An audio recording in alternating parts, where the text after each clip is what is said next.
And a pleasant good afternoon to you and yours, and welcome back to the Brevard Sports Network. We are live here at the city of New Smyrna Beach Sports Complex, where game number 3 is set to take place between the Fayetteville Commandos and the Port City Vikings. Port City out of Mobile, Alabama, and I believe out of the IAFL, and the Fayetteville Commandos out of the Coastal Football Alliance. They were 12-2 this year and runners up.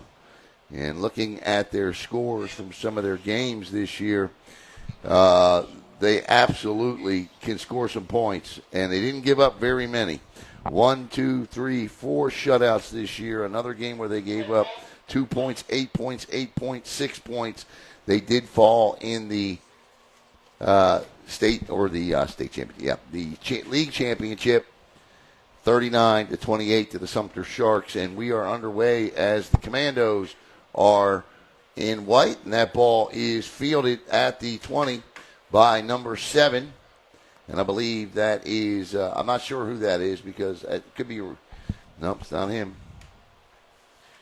Yeah, I apologize, but the rosters that I have for the Port City Vikings are just not very good.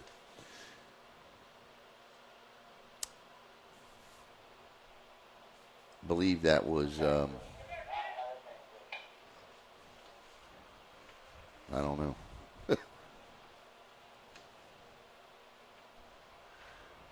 Could be Deontay Williams, number 7. Could be Deontay Williams. Quarterback is number 14. Yeah, the roster that I received is just simply, yeah. Won't have that problem with the Commandos, though.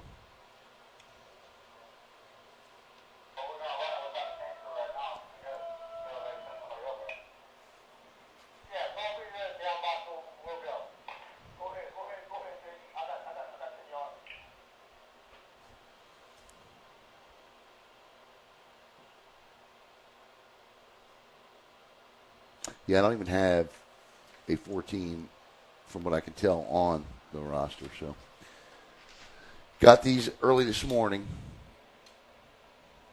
Play action throws right out of the gate, wide open, caught, and all the way down to the 25-yard line on a beautiful pitch and catch from the quarterback to the receiver, who simply puts the football down. And that's setting the tone early, as that ball was right on the money. That's a purty throw right there.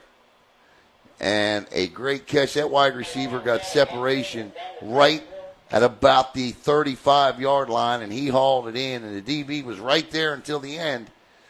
But it's the end that matters, and the play puts Port City 1st and 10 from the 24-yard line.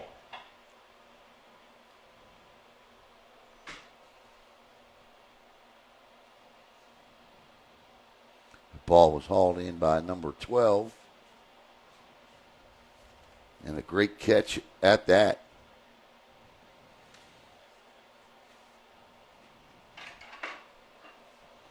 Quarterback from the RPO looks, drops, throws, across the middle. And that ball intended for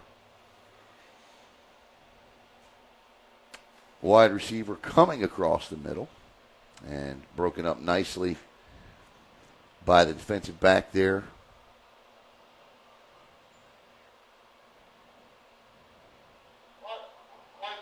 Alan Caldell II is the head coach and offensive coordinator. Ken Brown, the defensive coordinator for the Fayetteville Commandos. Number 5 is Tyree Mims, that I can gather there. I have his number. Turns, gives to the running back, straight up the gut, following his block.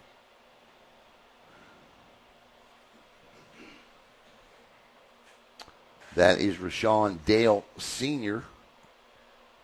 on the carry, and it'll be 3rd down. Not sure. I guess I didn't realize we weren't using the sticks for this game, but 3rd down.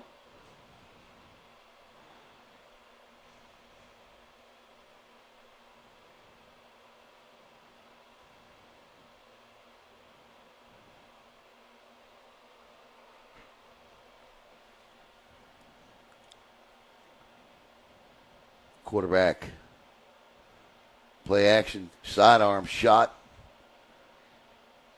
and tackled by number 11. That's Tito Williams out of UNC Pembroke, playing defensive back on the stop. Pass caught by number 7, Fabian Williams.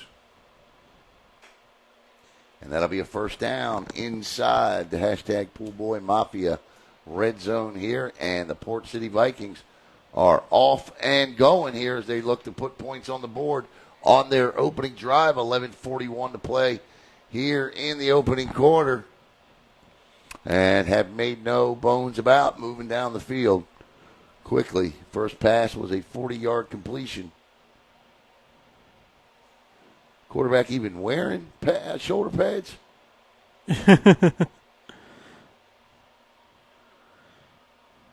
Looking. Gets outside. He will not escape. And that's a good play.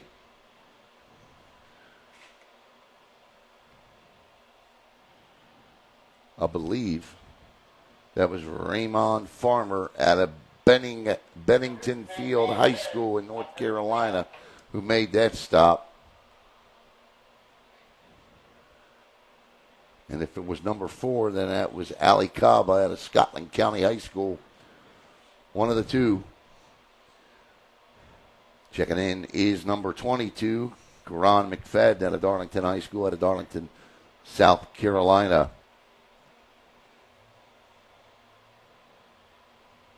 So it'll be second down and about 15 here. They need to get to the 4. Quarterback throws, out pass, caught, cuts back, still on his feet. As hanging on for dear life there is Tito Williams. The pass caught by Tyree Mims, his second reception. And it'll be third down and about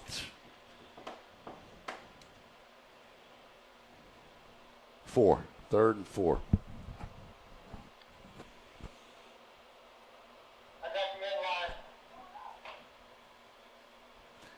The Port City Vikings, and checking out is Mims, and checking in is number 14.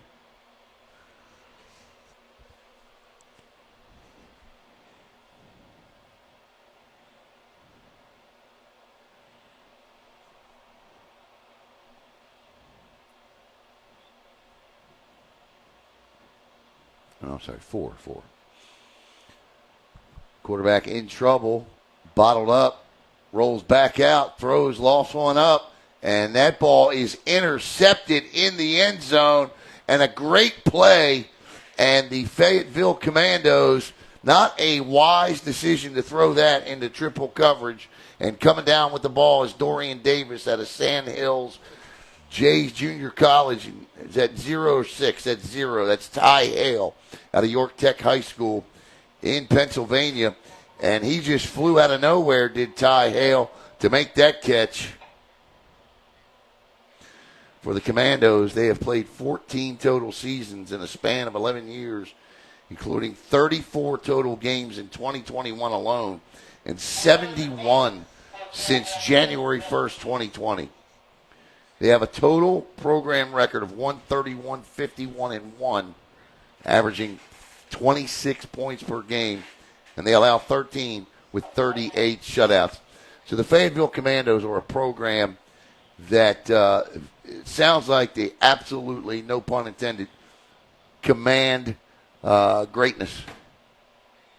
Turns, gives, and this is Jamel Batts out of St. Augustine U, and Batts will pick up an easy 12.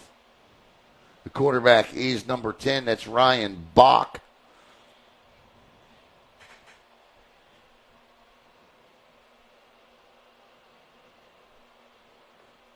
As Alan Caldell, the head coach, calls the offense as well.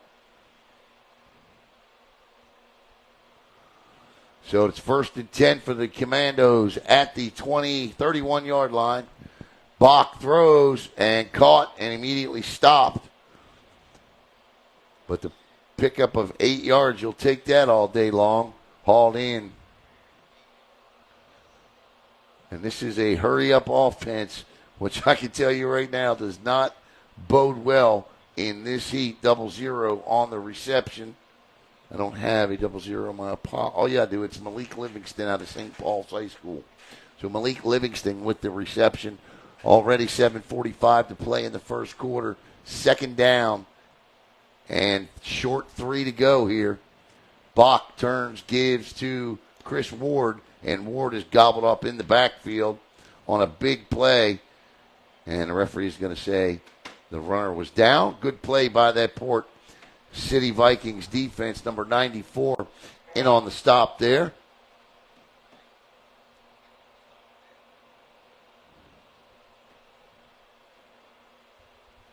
And that'll bring up 3rd and long.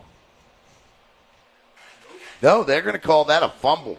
All right, so they do indeed call it a fumble. So that's a turnover. So each team with a turnover now. The bad news for the Commandos is their turnover comes on their side of the football field. So Port City will take over again. This time they got all the way down inside the red zone. This time they'll take over at the 33. No score. 7 minutes to play first quarter. And number 14, the quarterback, big man, leads them back to the line of scrimmage. It's going to be 3 wide receivers to the near side and timeout by Fayetteville. This year they beat the South Carolina Venom 39-8. The Carolina Chiefs 30-18. The Spartans 28-19 beat the Raiders. Carolina Raiders 52-18 beat the Triad Outlaws 28-2. The Virginia Royals 20-8. Close one against the Carolina Bengals 74-0. They lost to the North Carolina Rebels 20-12. They would defeat the Triad Outlaws again 31-0. Beat the Carolina Raiders 35-0. The Carolina Chiefs 28-6 in the playoffs. They then beat the Rebels of North Carolina, avenging their earlier season defeat. They beat them 28-23 in the second round and then fell in the championship to the Sumter Sharks 39-32. This information all provided by the Fayetteville Commandos. So thank you very much to ownership and the coaches for that. The starters on offense are Ryan Bach, D. Harley, Brian Carpenter, Seth Smith, Stan Rivera. That's your backs and receivers and quarterback. We'll give you the offensive line, too, coming up. For your defensive starter, Shea Sheridan. Well, I'll tell you who they are after this play. I forgot they didn't have the ball. Give you straight up the gut on first down. I forgot they turned it over. So I'm going to give you their defensive starters instead. From up front on the defensive line, it'll be Shea Sheridan, J.D. Daniels at one tackle, Mike Gomes at the other, Ali Kaba at the other defensive end. Your linebackers are Dorian Davis and Samaj Mitchell. Greg Hardy, Jamari Wells, Braylon Grice, Cupid Elson, and Devontae Roseborough, all in the mix there from the linebacking core to the secondary. Those are your starters. 2nd down and 9 for Fayetteville.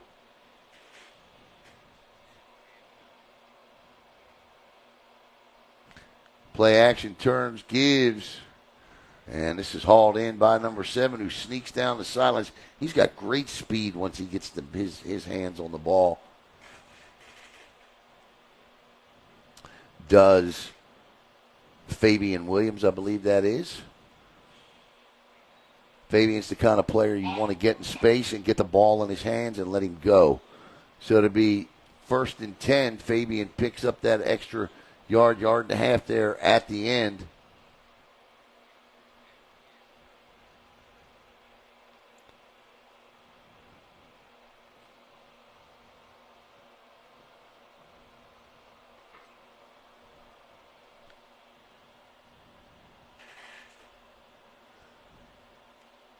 Quick handoff, straight up the middle, and that's a good gain of about 7-8 yards on the play. And it'll be 2nd and 2 now for Port City who's not having any issues. Actually, a gain of 11. So the off angle there threw me off a bit, but back inside the hashtag pool boy red zone in Port City, not having any issues whatsoever, picking up yards on this Fayetteville Commando defense thus far.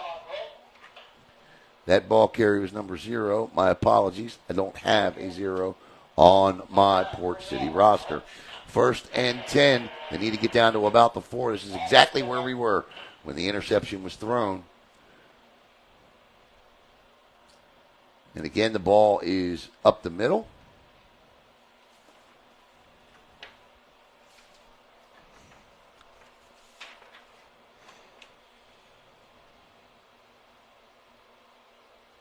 The offense with 437 points this year. Well, I'm sorry, their defense allowed just 161 points against this year.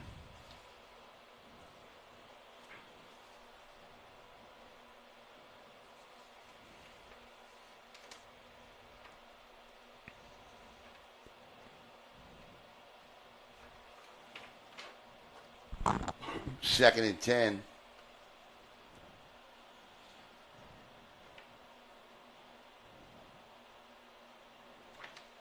Throws and nearly intercepted again. And nearly by Ty Hale again. The leading tackler on that Commandos defense this past season was Ramon Farmer. He had 46 total tackles.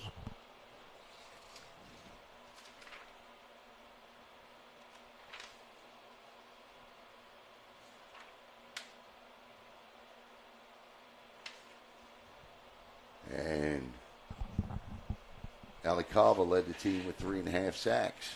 So it'll be 3rd down and 10. And this is exactly where this drive came to an end the last time.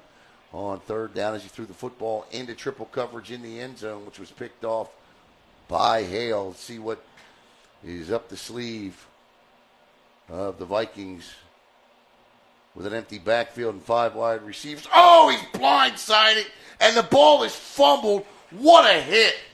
Drilled the quarterback from behind. Never, ever saw it coming.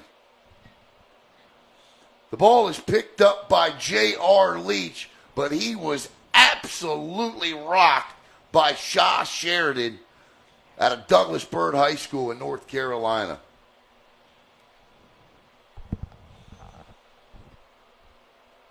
Are they trying to say he was throwing the ball? That's got to be a turnover.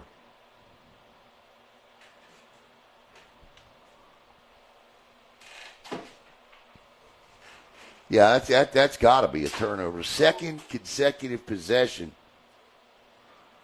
that. What's the deal here? Or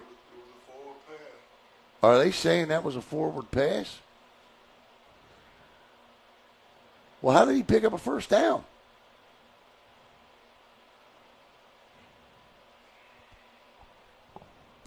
Wait a minute, what happened? Who has the ball?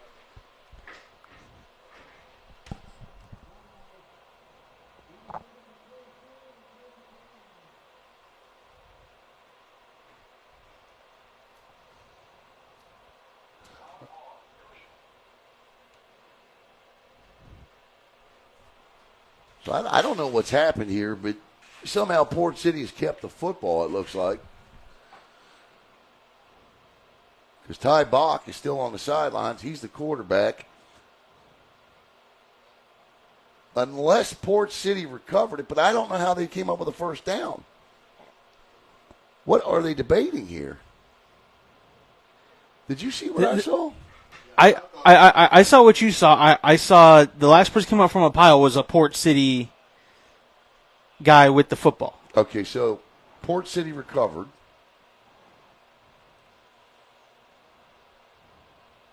But how did they pick up a first down? Now that I cannot explain to you.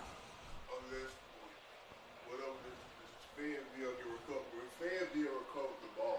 Did they Oh. fumble it again? Okay, that had to be what it is. So Fayetteville did recover the football and then tried to advance it, and then they fumbled it, and Port City recovered it. So it's a brand new possession. Okay. 1st and 10 at the 20. I didn't see any of that Nope. happen, but okay. And there's a little jet sweep here, and I'm telling you what, they doing some hitting out there. That's Tito Williams. I mean, absolutely doing some hitting. Okay, so now that makes sense.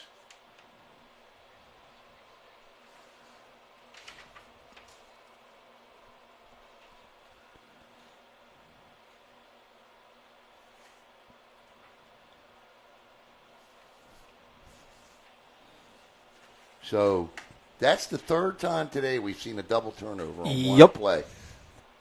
We saw one in the first game, we saw one in the second game, and now we just saw one in this game. That's incredible that you would see one of those in a season, much less 3 in one day. And we got a different quarterback in, and he throws an interception into the end zone again, and this is going to be brought out. And again, another hard hit, and they are hitting. I'm telling you, they are hitting. And that is the second straight turnover, third turnover on their second possession. That ball is picked off by Shaw Sheridan. So Sheridan with his second turnover, or he created the first one, and now gets the interception, and the Commandos actually do take the football over 1st and 10 on their own 20-yard line. I think we finally got this in check now, Caleb. I think. These people in North Carolina will probably like, who are these guys, man? What's going on? The people in the comments, they're talking back and forth, and I'm loving every bit of it. I'm telling you, man. I'm like, what's up? All right, so we got Bach in the backfield, your offensive starters, Ryan Bach at quarterback, backs and receivers, D. Harley, Brian Carpenter, Seth Smith, Malik Livingston, Stan Rivera. I'll give you the offensive line after this player. I'll give it to you now because we got whistles. Up front, the big guys, J.D. Daniels, K.B. Brown, Tank Gordon. What a name for an offensive lineman. Tank Gordon, Christian Lopez, and over at right tackle is Pete Culliver. All right, so weather. That is the weather delay. So we will at least 30 minutes. It's at least a 30-minute weather delay. And we knew this would happen at some point today. So here it is. Check out that guy's camera set up down there. Yeah. All he's doing is taking pictures and video. All right, so everybody's got to clear the stand. So we've got us a good old-fashioned weather delay. Didn't you say there was a way we could just hit pause or something? No. Okay. Well, I just thought I'd ask. I wish. Yeah, me too. Because now I got to go create a graphic for a weather delay. I didn't create one ahead of time. I mean, look at the amount of people that. Oh, that's funny. 30 minutes. So we got to get the all clear, which would be three bangs. I don't see the play. Yeah, the player. You got to clear the field. I mean, here in Florida, the rules are when the lightning goes off, and it's not 30 minutes from that lightning strike. It's 30 minutes from the last lightning strike within 10 miles. So based on the fact that it was 337 degrees today and storms moving in, this could be a while, or at least, I would say this is at least a 45-minute delay. I'd love to sit here and chit-chat with you, but there's not much to talk about right now. No score with 1:41 to play in the first quarter. We'll be back as soon as they're allowed to get back on the football field. We'll see you then. All right, and welcome back to the City of New Smyrna Beach Sports Complex. Alan Slaughterzinski and Caleb Brown with you as, I don't know that we got the all clear, but we're playing. We question nothing here at the Brevard Sports Network. We just do what we're told and move forward as the situation is following another turnover. The Fayetteville Commandos have taken over the football 1st and 10 at their own 20-yard line. Once again, the offense, backs and receivers, Bach, Harley, Carpenter, Smith, Livingston, Rivera. Up front on the offensive line, Daniels, Brown, Gordon, Lopez, and Culver as we get ready to rock and roll here with 1:41 to play in quarter number one. No score between these two, and we do apologize. Normally, when we run a broadcast, we're running it with our apps and our scoreboard and all of that, but we're having some signal issues up here today, so it was either a straight Facebook Live or a glitchy broadcast, and we've gotten some glitchy straight Facebook Lives too. So Bach turns, fires, wide open. That's a beautiful pass into a seam right there across the middle for a gain of 16 yards.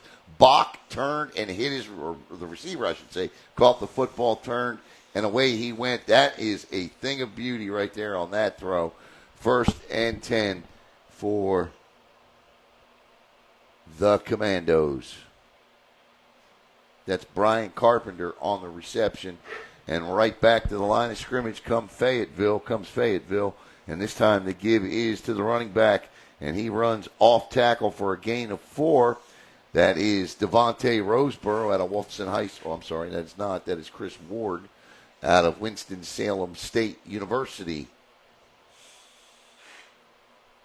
So it'll be 2nd and 7 now. And Bach gets them right back to the line of scrimmage. Love this offense.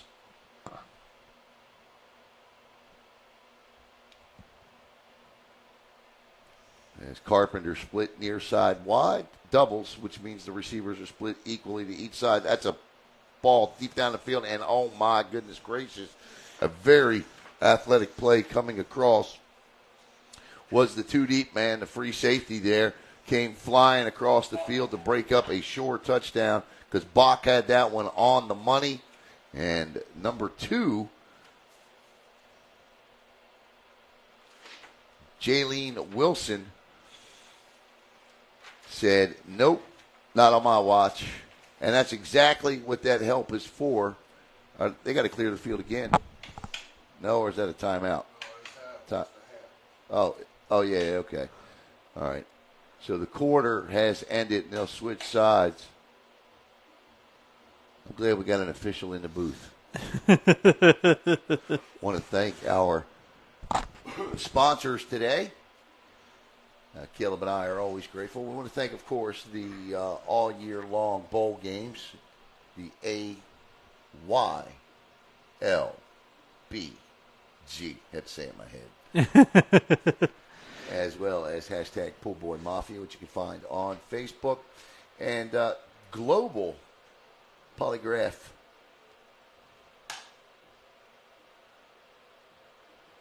I saw lightning. I apologize. GPA, Global Polygraph Alliance. Check them out online at globalpolygraphalliance.com.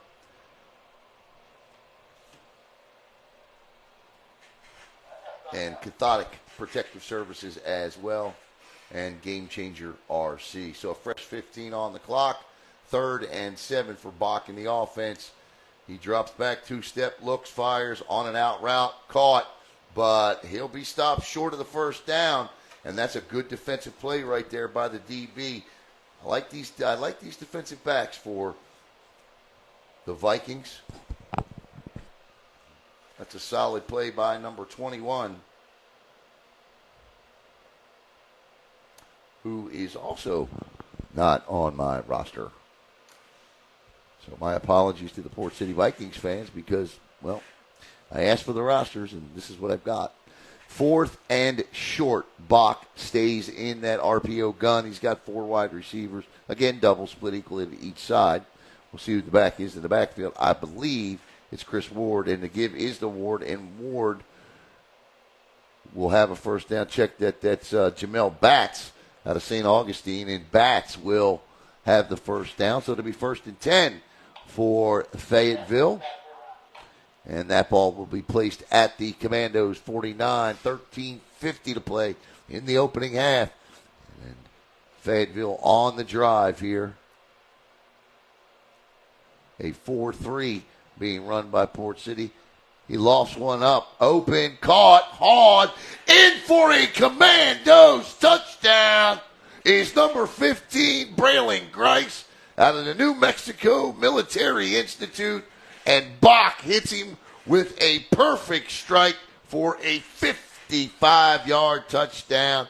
And Fayetteville celebrates. They're playing some cards in the end zone down there. Caleb, you see it? Yeah, that is awesome. Yeah, I don't think I've ever seen that before. And somebody comes up with a straight, and that's a straight 6 on a 55-yard touchdown pass.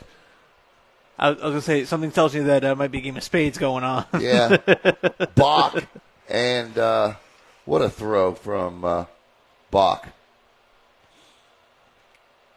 Put it right there for Braylon Grice.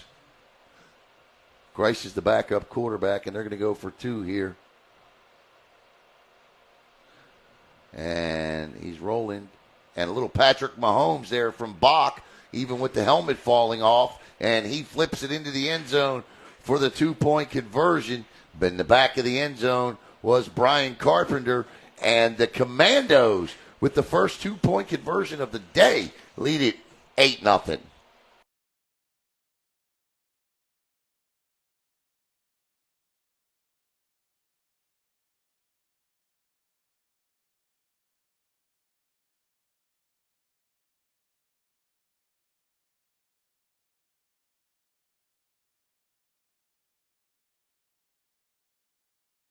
Go. For Bach, that is his 28th touchdown of the season. And for Braylon Grice, who came into this game with 5 catches for 91 yards, his second touchdown of the year. So 28 touchdowns this year for Ryan Bach. And I threw an interception today, so he's got 11 interceptions on the season. Or, yeah, at least this season, the season he just played in this game, as we get set for the kick here. Left-footed boot, total leather, end over end, fielded at the 15, out to the 20, across the 25, 30, out to the 35, 36, 37, gets to the 40, and this is where Port City will take over again, their first possession since the delay. So it'll be 1st and 10 for Port City from the 40.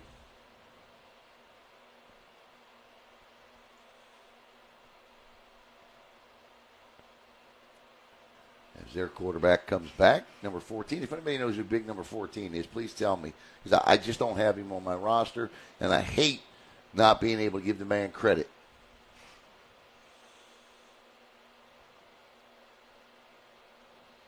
So I would appreciate it.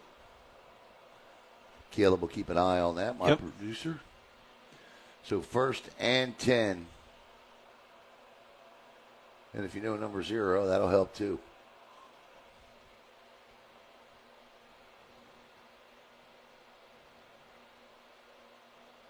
Good quarterbacks. Throws. Nice little catch there by Mims, who simply just falls down in the seam and picks up. Well, forward progress should be 7, but they give him just 5. He was out here by at least the 47-yard line, but I guess he came back a little further than I thought. It'll be a gain of 6, so we split the difference there, and it's 2nd and 4. 12:38 to play in the first half. I don't know if we're going to take a halftime. I guess we're going to have to. Probably a shortened one, though.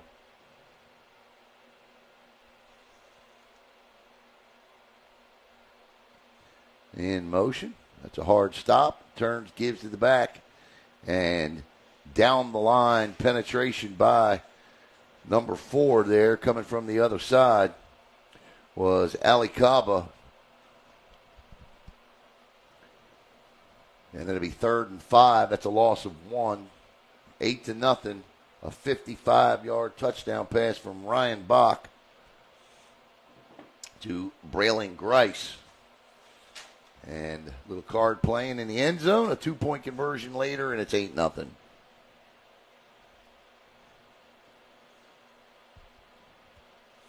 Third down and 5.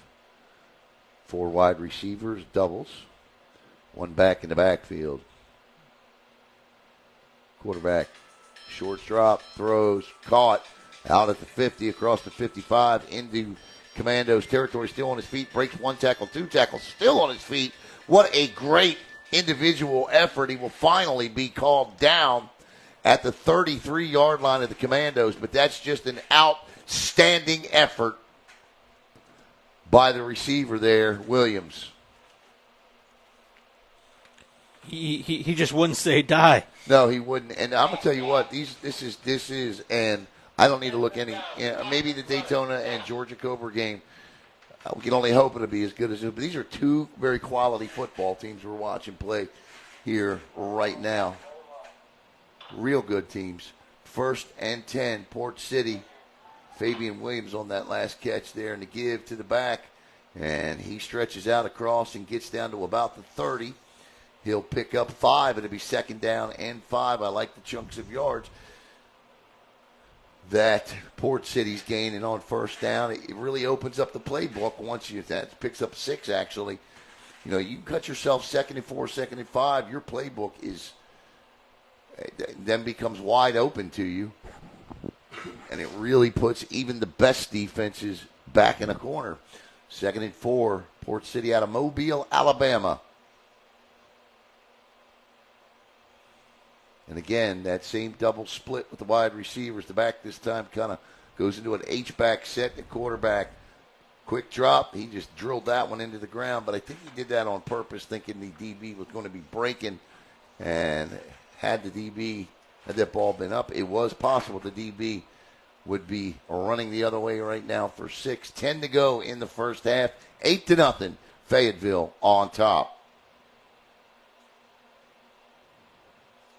The Daytona Beach Broncos are in the house, as they are the defending champions of their league, 2-time defending champions. They didn't have the shortest drive out of everybody. They are the hosts of this event. Daytona Beach, about 15 minutes north of here.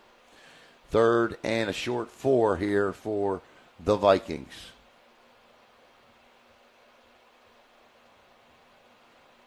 Little spin move there, and he just turns and throws, fires.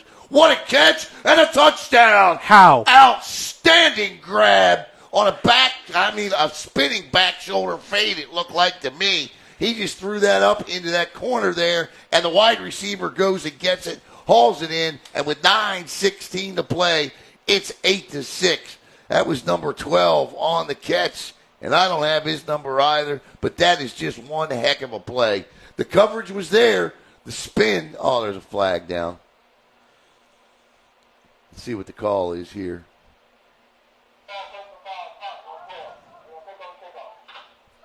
Personal foul after the play. Touchdown after the play. Personal foul. That's going to go against the Vikings for the taunting, and that's exactly what that's going to be. So a 15-yard taunting penalty to be that'll be given on the kickoff, I believe. Yeah, because it won't be on the extra point. So the Vikings probably, no doubt, going for 2 here to try to tie this up. And we've had some exciting football here, Caleb. This is the closest anything has been today since it was 0-0 in the earlier games.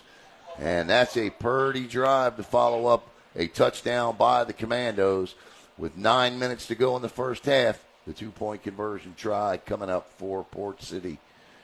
Number 14 to number 12, and it was pretty. Quarterback rolls, looking, throws, caught, and we're tied at 8 with 8:50 to play in the first half. The Vikings answer. We'll be back with the kickoff in a moment right here on Brevard Sports Network.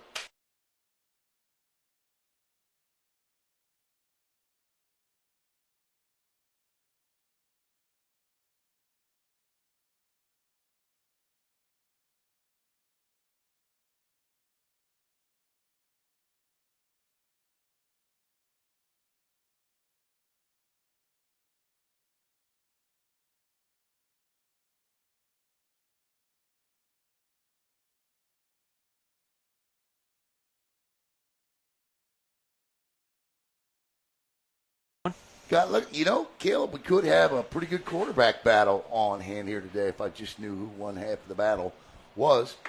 It's agitating to me. But Ryan Bach set to take the field. He has a nice touchdown pass, a 55-yarder in this one.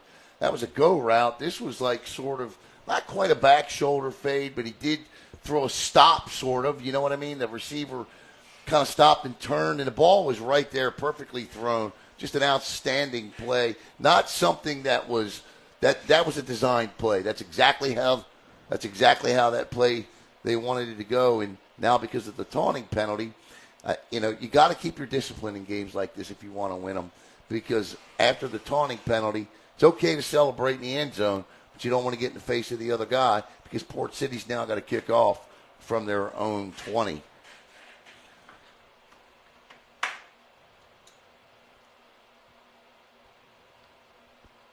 So we're getting some play here. 8-8. 8:46. So you're talking about cards. 8s are wild. And this one is, it's ugly, but it's effective. Picked up at the 35 across. Oh, and he breaks one tackle, and he gets out across the 50, and it looks like a hold there. And that return by number, is that 13? Yep, 13 there. That's J.C. Smith out of UNC Pembroke. So it's going to come back on a hold. Spot foul, 10 yards. It'll be 1st and 10 for Fayetteville. See where they spot it.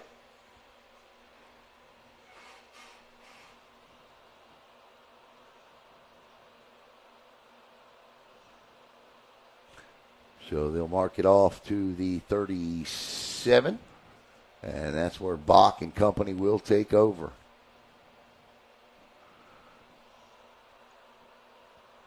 They play with NFL balls and use NFL rules. Referee says wind the clock, and away we go.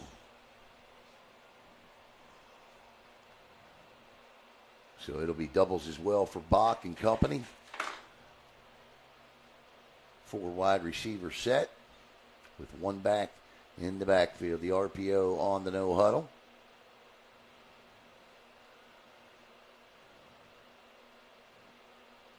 Good solid play over there by the defender, number 17, because his sole job there was to make sure that running back cut back inside. Whether he made the tackle or not, it didn't matter. But it turns out he does make the tackle. He just wanted to keep containment. He does, and the bonus is he makes the tackle as well. The ball carrier was Chris Ward. 2nd and 10 following a no gain here. That's wild. Do you see that? Tackle and the guard switched. Yeah. Or actually the 2 tackles switched. That's the tight end on the far left. 2 tackles switched. Bach with a wide receiver screen here. He gets the block and cuts it back, and he'll have, still on his feet, 15, 16, 17, 18, 19 yards on a wide receiver screen. Bach to J.R. Leach, and a flag flies, so does a helmet. And we'll see who this 15 yards is against. This is getting chippy. Calm down, guys, because I want to see this one finish.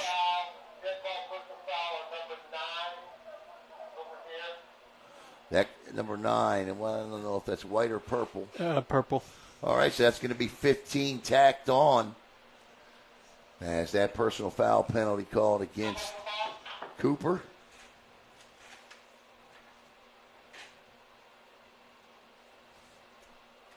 Ronald Cooper.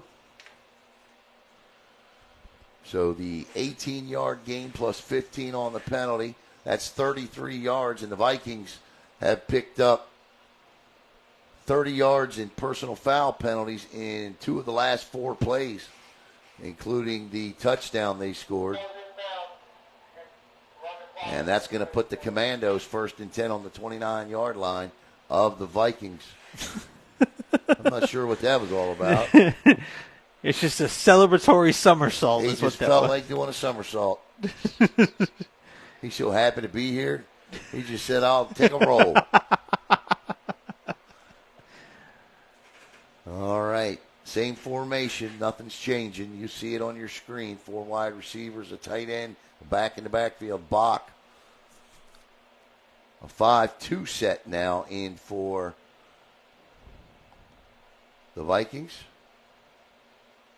Bach rolls to his left, lofts one up, and is that intercepted? Yes, indeed it is.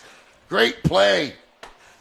That ball just dropped in the arms of number 21, the defensive back, and for Bach, his 2nd interception of the day and his 12th of the year, and that's just outstanding coverage. Bach threw into double coverage. It looked initially to Bach like he had the guy open on the cut, but quickly that gap closed, and number 21 for the Vikings makes the pick, and the ball is turned over, and it'll be 1st and 10 for the Vikings. The good news is the turnover. The bad news is it's 1st and 10 at the 4.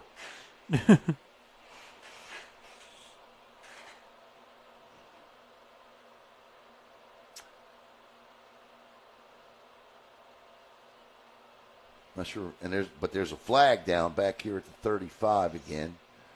So we'll see what this is about.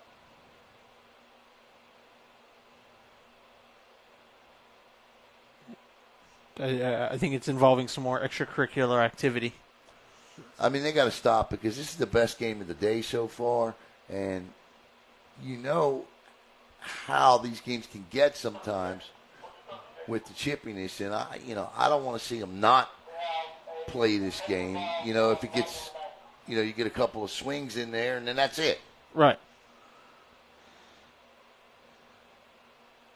Number 45 out there seeing what? That's Alan Caldell. He is a player, head coach. Caldell went to Saul Ross State U in Texas.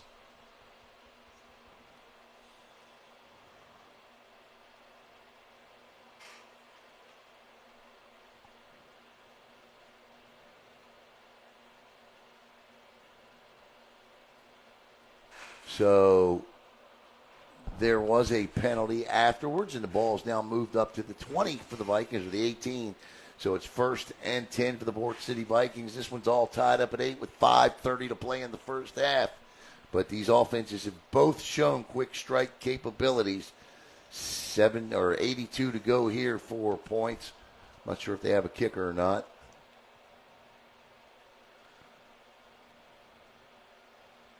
That's a 4-4 set. A 4-4-3 is what Fayetteville's running here. That's what it looks like. Or 4-3. That's a DB coverage over there. So it's a 4-3. Oh, a little lateral there, and that's exactly what that was. And he gets all the way out across the 35 up to the 37-38 on the lateral because he threw that back behind him. So crossing the line of scrimmage or not, that's a legal play as long as he didn't throw the ball forward.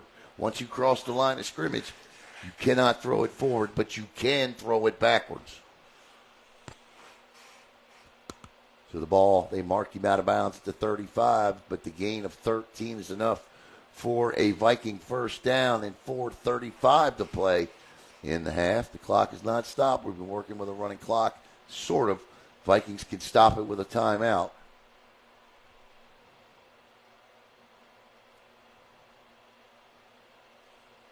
4 wide receivers, a back and a tight end. The quarterback across the middle throws, hits his receiver beautifully in stride, and he cuts back. He's across the 50. He's got a blocker out ahead of him. He's down to the 30, down to the 25, cuts back again, still on his feet, cuts back. What another great individual effort by Fabian Williams as he gets all the way down to the 14-yard line, and it'll be 1st and 10 inside the hashtag Pool Boy Mafia red zone for the Port City Vikings, and we told you they have quick strike capability, and Fabian Williams flashed it in the blink of an eye right there, Caleb. Absolutely.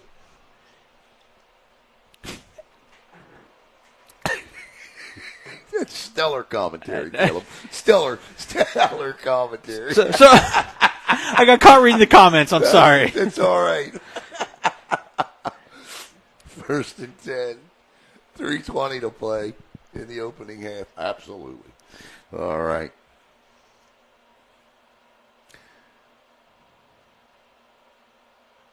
I'll tell you what, that's a smart play right there. Straight up the gut. The number 20 came back behind the quarterback, and that's not a play action, but it has the same effect as a play action.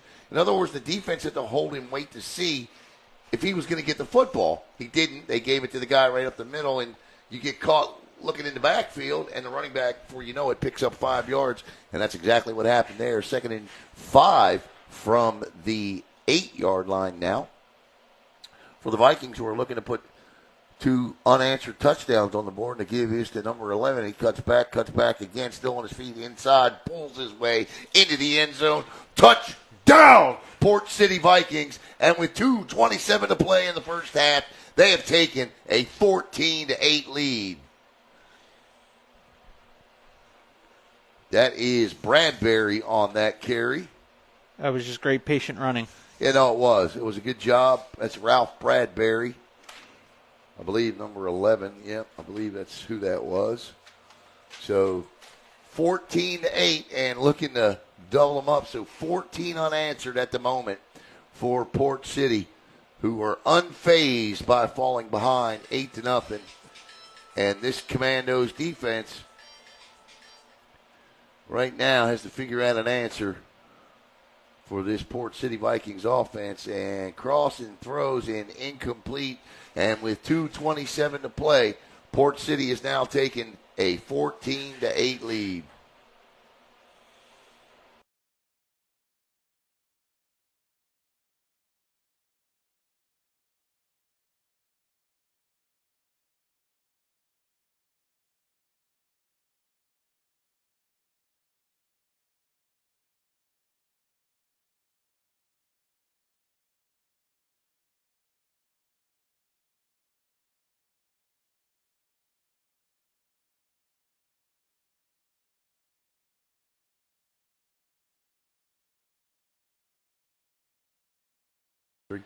All right, welcome back. You see Ryan Bach sitting on his helmet down there. I can remember when I was in high school playing football.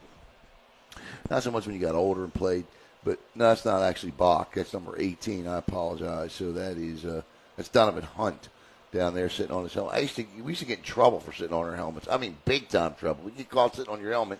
We used to have to run a lap. But as the Vikings get ready to kick off here,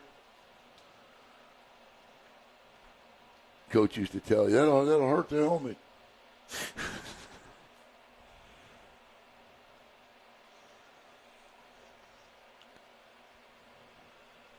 So the Vikings with 14 unanswered here with 2:27 to play in the first half have taken the 14-8 6-point lead. The ball is blown off. The breeze has significantly picked up out there, as you would imagine it would with thunderstorms in the area. So they'll get a guy to hold it on the tee. Two guys back deep for Fayetteville as Bach looks to answer here. And this one is fielded at the 25, across the 30, 35. Still on his feet. And still didn't get him down, but we'll see where they give him. Then they're going to give him forward progress to the 41-yard line. Now, it's not that Fayetteville's not moving the ball. It's that Port City's defense is coming in and taking it away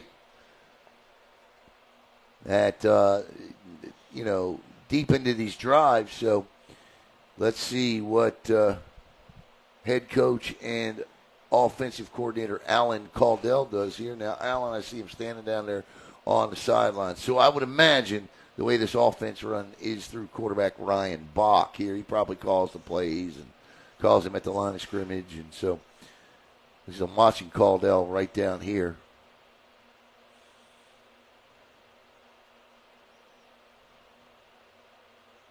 Bach throws, and that ball was nearly picked off again.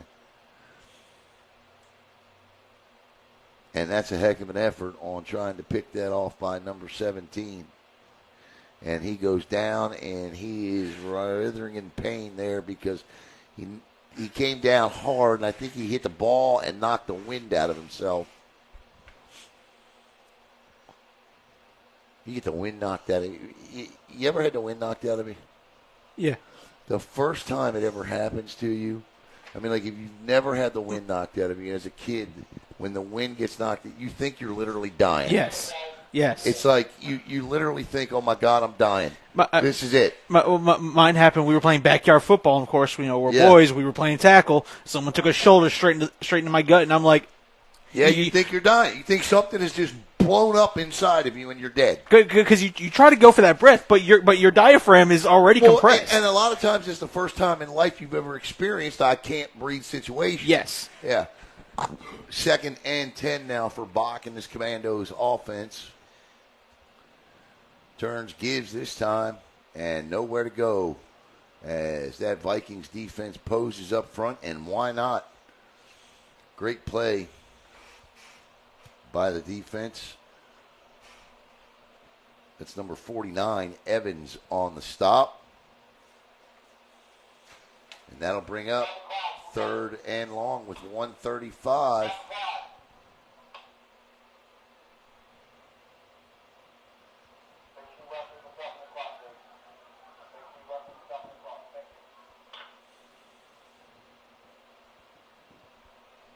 Clock stops with 1:33 to play, so 93 seconds to play here in the first half. Coming up at halftime, absolutely nothing. We don't have any halftime shows. We just put it on mute. Show you how much time to go. It's a 15-minute break. If that's what they're going to do, I'm not sure. And there you see the Broncos all down there along the railing. They have come out in force. I would expect the Broncos have come to play tonight as the host of the 5th annual Smash Bash Bowl games here today. This is the 3rd of 4 games, and the Broncos will take on the Georgia Cobras coming up after this one, about 20 minutes after this game. Our winners today already include Clayton County, and in the last game, the Clarksville Chiefs out of Tennessee, Clayton County out of Georgia, and Clarksville out of Tennessee.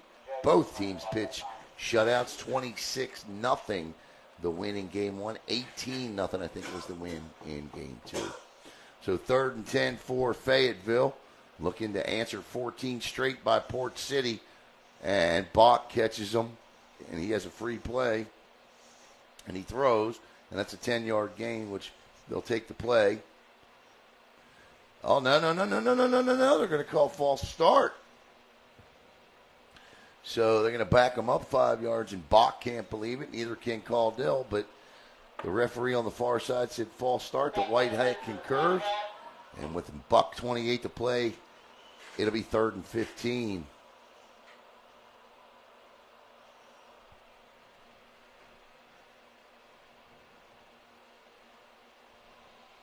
You all right? Yeah. I was checking to make sure we were all right, and we all right. All right. Again, we've had slow signal today here. So 3rd and 15 now from Bach. And listen, with 1:28, Port City just showed they can go down the field quick if they need to. Bach in trouble. Helmets flying. So are shoes, helmets, shoes, everything over the floor. Bach gets out of trouble. And a great attempt at the ball. And after all the bodies, helmets, and shoes went flying, the end result is an incomplete pass. And it'll be 4th down. Somebody needs to explain to, don't look up here, the clock's been running all day.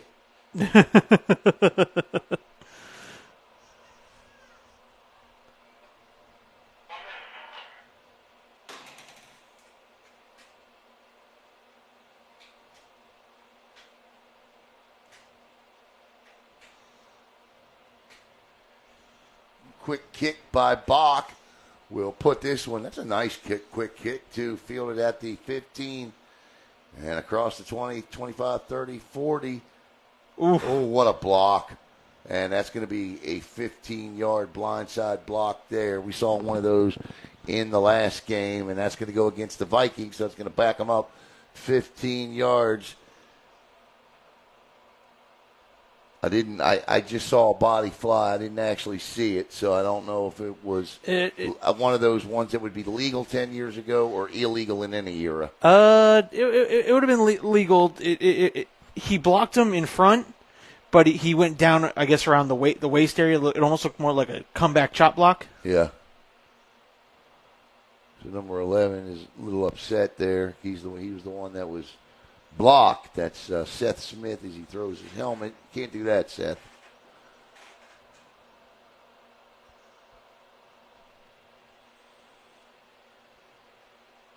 And as I stated in the game earlier today, look, if you played this sport, and I played this one, and I played hockey for 26 years, you play these sports long enough, these physical sports, it happens to everybody. It just does. There is a time you get caught with your head down, and, yeah.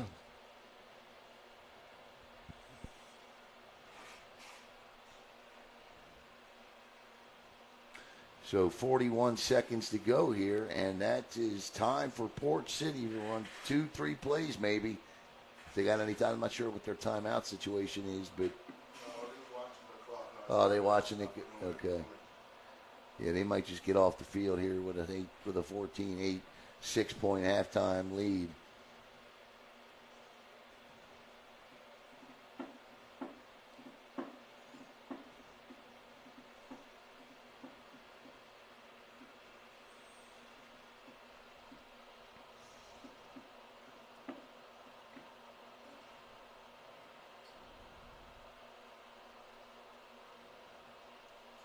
All right. 1st and 10.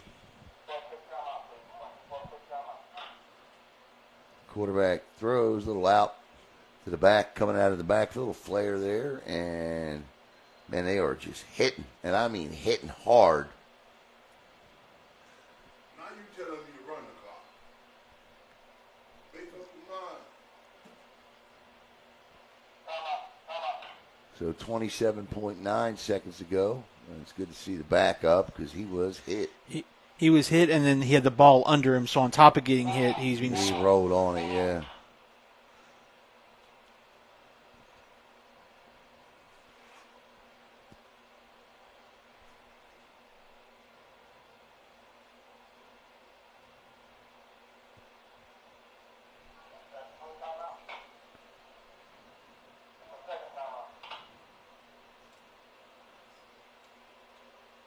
This is Alabama against North Carolina here. Mobile, Port City, and Fayetteville for the Commandos.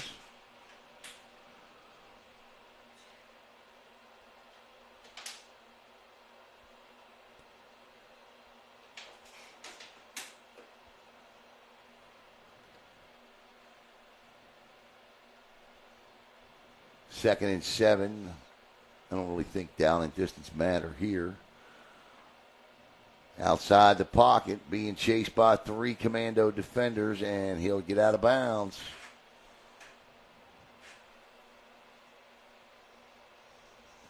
And that'll stop the clock with 18.3 seconds to go.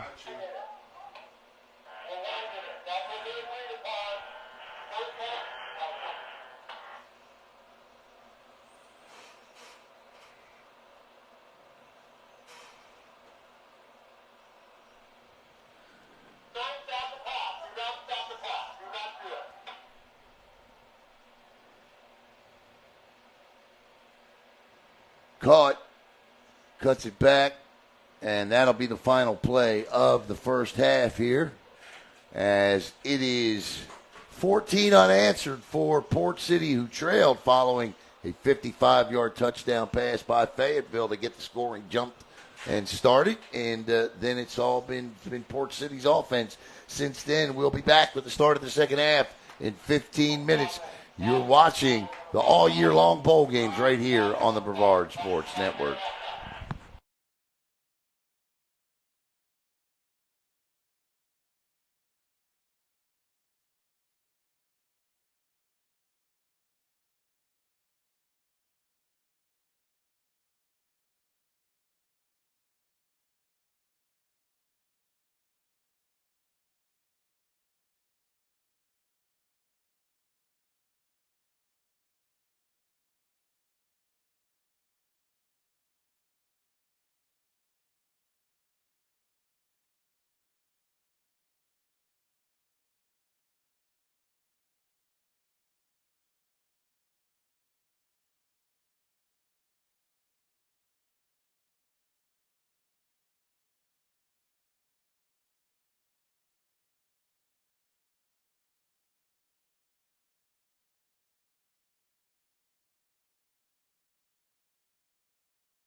And the quickest 15 minutes in the history of sports have passed, and we are ready to go with the start of quarter number 3 between the Port City Vikings, who lead it 14-8 over the Fayetteville Commandos. Fayetteville to receive the second half kickoff, and they got 5 minutes because of the lightning delay to make any necessary adjustments, and we'll see what, if any, adjustments were made, or whether the Commandos, I really think they just need to stop turning the football over, and if you're Port City, you just simply do what you've been doing to this point because, well, it's worked. Someone said that was the Madden halftime. Yeah. Set the controller down, go get a drink, in 30 seconds, you ready. You ready to go, right? Yeah, some Madden halftime. I like that. We ain't seen no X buttons in this game yet. No, they've actually been accurate passes. Yes. And that one is straight toe to leather and fielded at the 20 and 25, 30, 35, and out of bounds between the 35 and the 40 somewhere. And this is where we'll start. Half number 2. Man, I see all these planes over there taking off and landing today. Freaks you out a little bit, you know? You look up, you're not used to that. You look over and you see a Learjet landing or taking off and or a little Piper or a Cessna.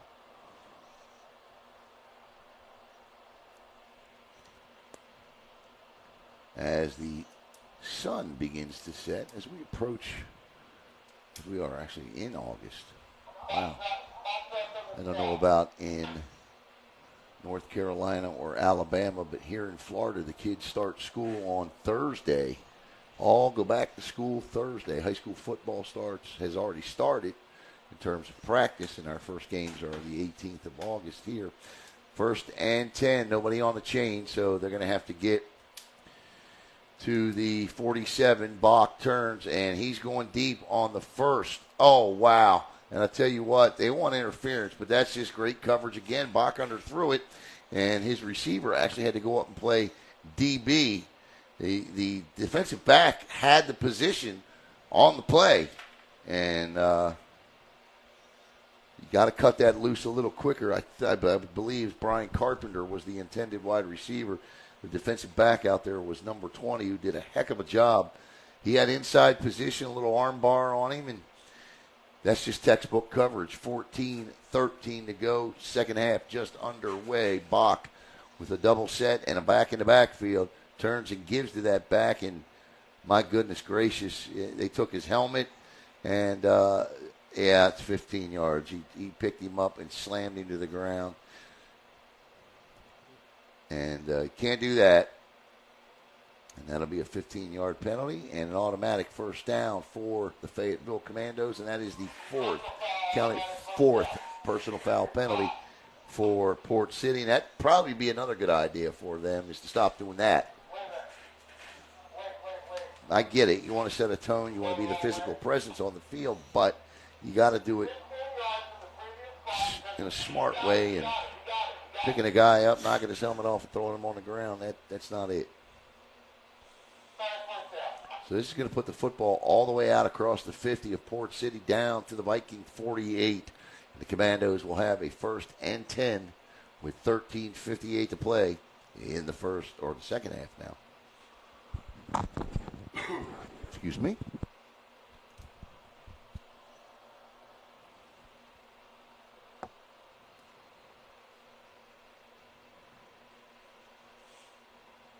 All right, here we go.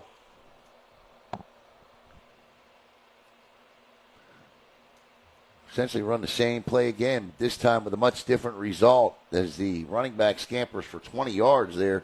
Followed his block. D. Harley, nice job by that offensive line on that right side over there. Christian Lopez and Pete Gulliver clearing the way out for Harley to get some space, and once in space, took off, and he picks up 21, and he's got a Commando first down. Approaching the hashtag Poolboy Mafia red zone here. The ball on the 25. 13-15 to play. 14-8. Port City on top of Fayetteville.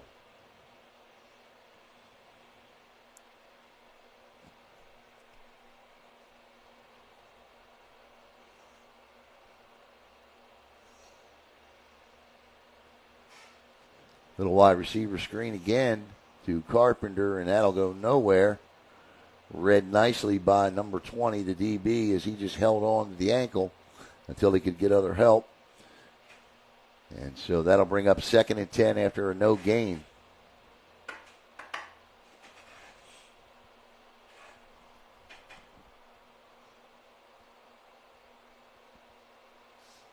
Bach with a sugar huddle here. That's what us old guys call sort of huddle. 2nd and 10. This time the back is behind Bach with double sets. Turns, he gives to that back, and he runs right into his left guard that time, and he's only going to pick up 2 maybe. His left guard stood straight up. He did. He certainly did. And it'll be 3rd and 8 now. And the Commandos, when their offense is going in this game, they're moving the ball well between the 30s. But once inside the 30s is where the struggles have come, as this Port City defense has bent, but it has not broken. And, in fact, it has caused a couple of turnovers. 11:30 to 35 to go in the game, or in the third quarter, I should say. I'll get that quarter thing right in a minute. And Bach got him. Free play. Throws. And that's going to be pass interference. And Bach picks up a PI, and it'll be 1st and goal. And that's going to be another 15 because the DB said something to the official. So you're going to have pass interference, and it's going to be 1st and goal to go. All 3 flags on the field are against Port City.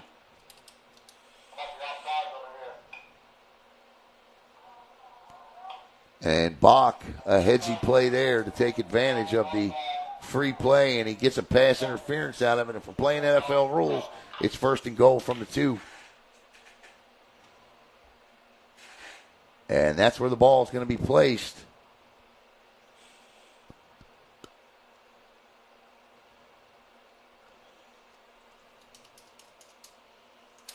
The extra 15 yards won't matter, but that's 3 penalties: offsides, PI, and unsportsmanlike conduct.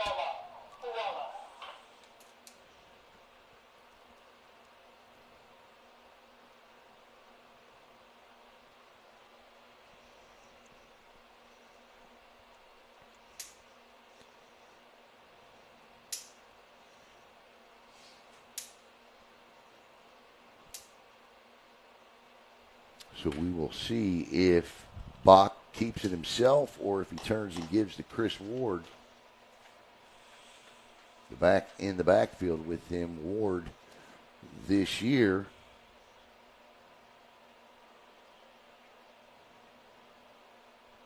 With 1 rushing touchdown.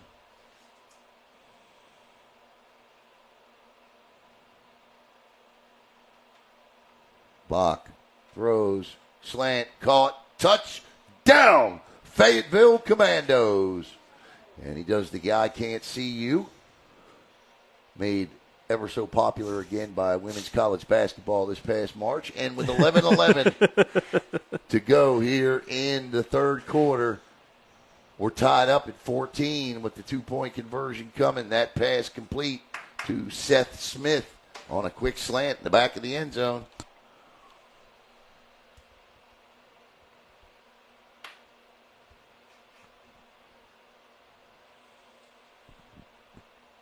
You can't see me or I can't see you. John Cena originally did it, and then the girls, LSU and Wisconsin, had some fun with it. Purdue or Iowa, one of those schools, had some fun with it. Bach looking to take the lead here. He's got blockers out front. Stop, jumps, throws, drop, flag thrown. See what the flag is. It's going to be illegal contact on number 20. I didn't even see any contact down there, and I think that, I don't know, I'll just keep my mouth shut on that, but I didn't see any illegal contact, but the 2-point conversion fails, but they'll get to do it again as the ball will be moved a yard closer.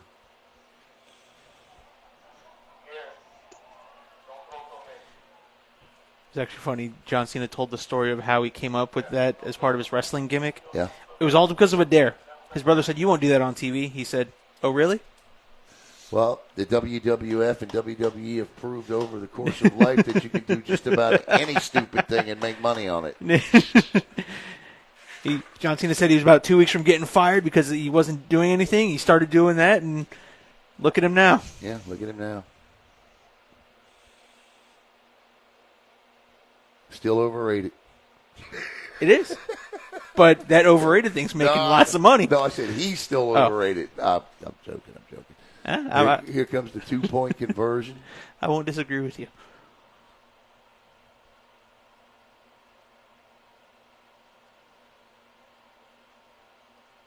Bach turns straight up the gut to the big guy, and I don't think he got in. No. I do not think he got in. They say no. The official standing over here by the pylon, who has the view, doesn't signal. I don't know. Maybe he didn't see it. All right. It's no good. And with 11:05 to play in the third quarter, the Commandos, thanks to a pass interference penalty, have tied it up, and it is 14-14. Kickoff coming up.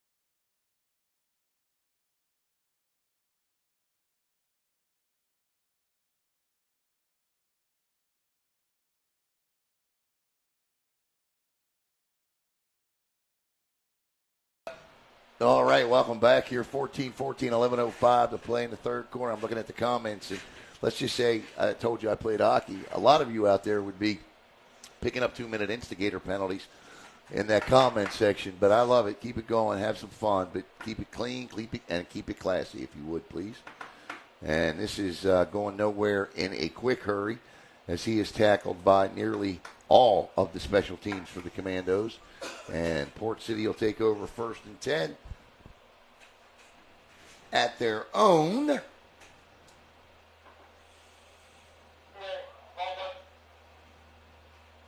38.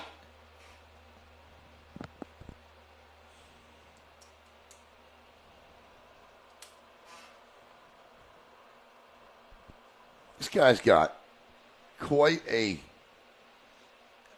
On here, this camera guy down here, it literally looks like he's shooting something for Hollywood, don't he? I mean, he literally has.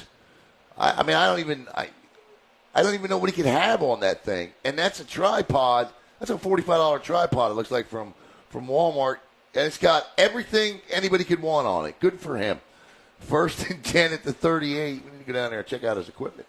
1st and 10 at the 38 for Port City, their first possession of the second half.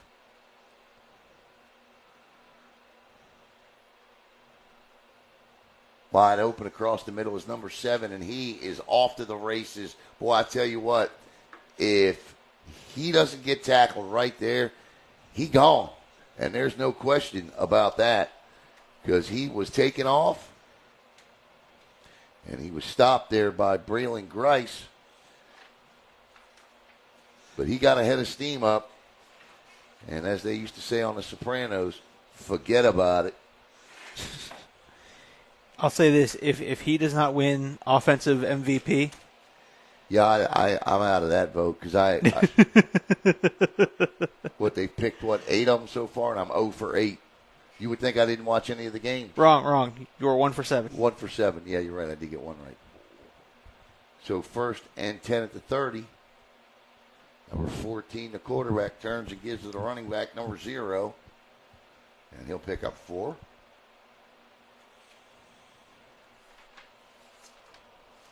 I can at least give the receiver credit, Williams, Fabian Williams, because I do know who he is. 2nd and 7 now. Port City looking to do what they did the last time the Commandos scored, and that's answer right back. And they did so on a beautiful touchdown pass. Second and 7, 9:20 to play in the third. That's someone dressed up as Jack Sparrow in the stands. Yep, sure is. And number 0, Jerome Bettis is his way for a gain of 4 more, and it'll be third and about 2 here. Looks like the bus out there.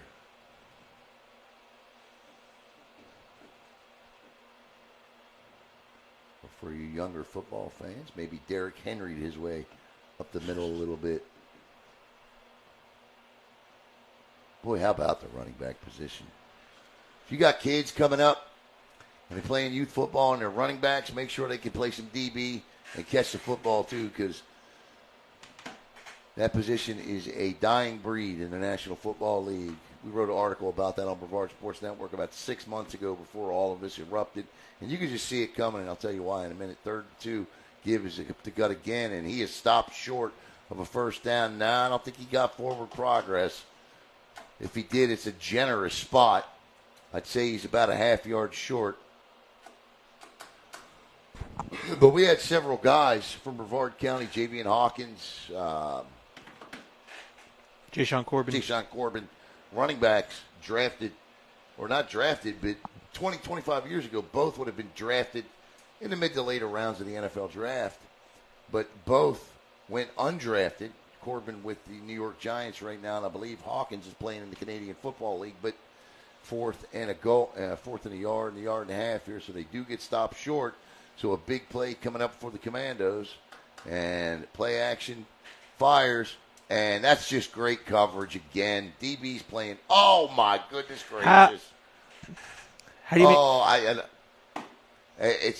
that's a bad call, and unless he had his arm around his waist and holding him, but I'm telling you, I just don't understand how that could be pass interference. And I don't care if there's 2 flags on the field. That's a bad call.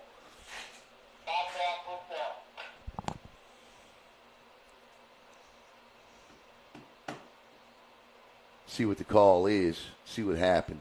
Thought I heard offside. Nope. Pass interference. Wow. All right, so that'll be 1st and 10. They're going to need to move the sticks. And that ball is inside the Pool Boy Mafia red zone. At the 15, quarterback turns, gives, and hang it on for dear life, but he breaks through, and another good run by 0 there.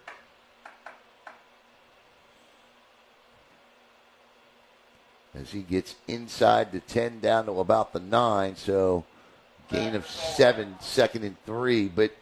And then we got another young guy from Brevard County, played for the Rockledge Raiders, who it's going to be interesting to see what happens to him, and that's Raheem Rocket Sanders for the University of Arkansas. You have a player down on the field, and Raheem has got 4.4 speed. He's a great running back for Arkansas. In fact, he's a dark horse Heisman Trophy candidate this year. I know those of you in Mobile, Alabama. You all right there? Yeah. I know those of you in Mobile, Alabama may be Bama fans, but he's an Arkansas guy, and he's good. But he can also catch the football. So he's more of a Deebo Samuel type. And I think if you're going to be a successful running back in the NFL anymore, that's what you're going to have to be. You're going to have to be like Deebo Samuel. You know, I think Dalvin Cook went into New York expecting the Jets, because he visited the Jets last weekend. Aaron Rodgers gave back $35 million. And I think, Cook thought the Jets were going to give him a nice chunk of change. But he obviously didn't leave with what he asked for. 2nd and 3, so point of the story, if you got kids that are running backs, teach them how to play defensive back and catch a football. Goodness gracious. Look at the size of that fullback. Right? Timeout. There was a timeout called by the nose guard. Yes, he is big.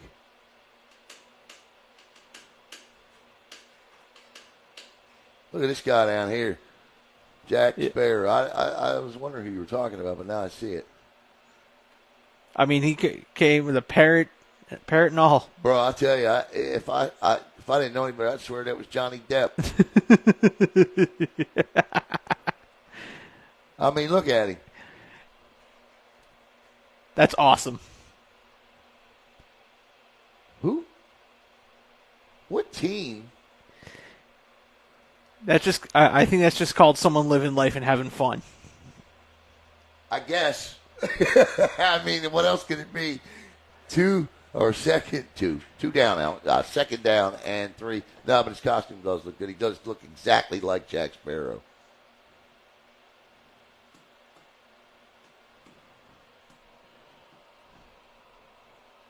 I cannot get over how he looks exactly like Johnny Depp.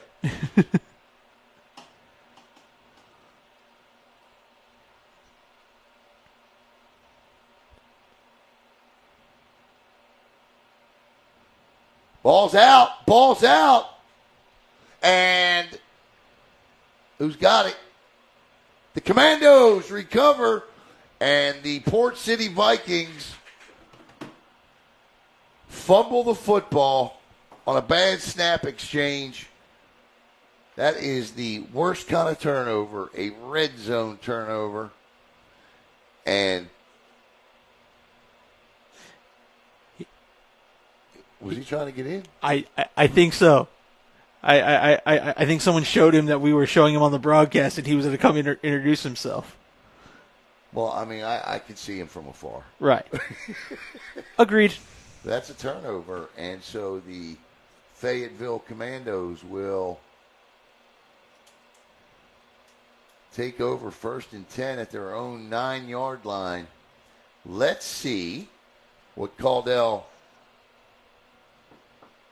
and Bach have up their sleeve here, because it's a perfect time for a quick go here. What do you think? But he hasn't been very accurate with them tonight. He hit the first one, but it's been rough going since.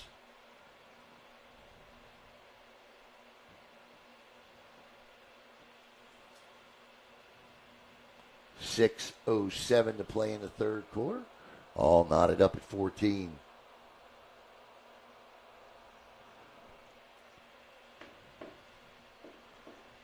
Bach rolls to his right. He's just going to keep it. He says, block for me, block for me. Bach gets out, sticks the ball beyond the sticks. He'll pick up 12, and he'll have a first down.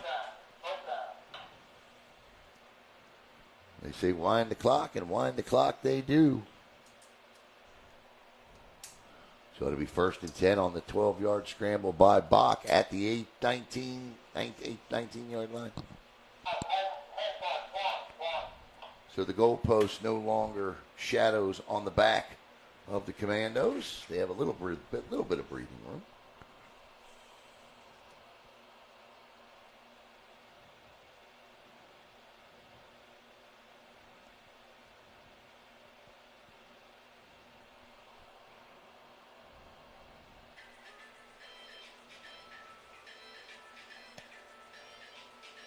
And that goes for no gain at all.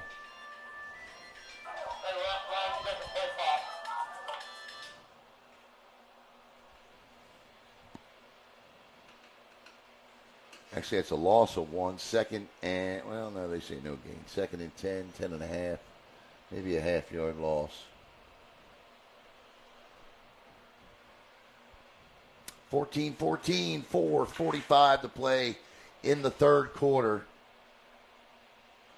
We've got it all here today. Jack Sparrow and a good football game. Bach. Not getting any help, just a little toss out and a little bit too hard for his wide receiver there. Pass intended for Seth Smith, and Seth had to kind of go up and turn and go get it. Bach, not a lot of time to throw back there at the moment. Penetration being made from the left side of that Port City Viking defense. Quickly, too. And now we're going to see a huddle here.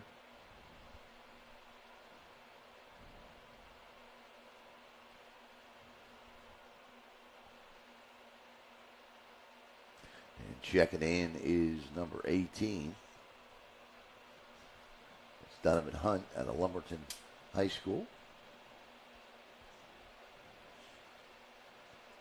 So this is a trips spread to the right and a false start by the Commandos. And that'll back them up 5 yards. And it'll be 3rd and 15. Yep. The wide receiver. If you're a wide receiver, I don't know why you're pointing to anybody else. Unless they say somebody on the interior defensive line jumped. And I didn't see anybody jump. Doesn't mean they didn't. But the call is a dead ball.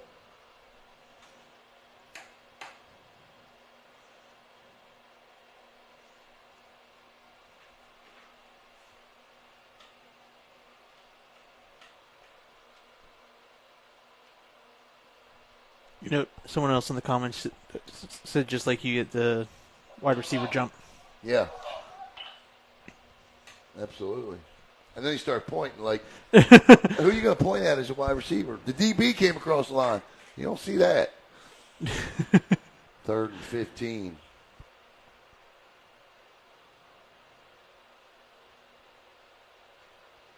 Bach back to throw. Little out route here. And dropped by Robertson.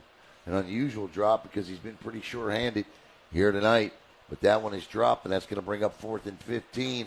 Or Carpenter, I should say, not Robinson, Brian Carpenter.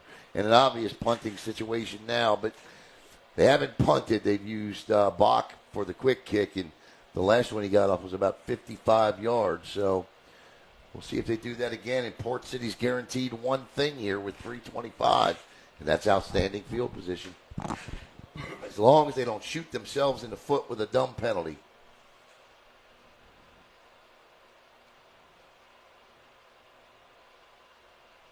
Little end over end, and that's not going to get beyond the 40, and that's going to take a Port City bounce and down at the 32.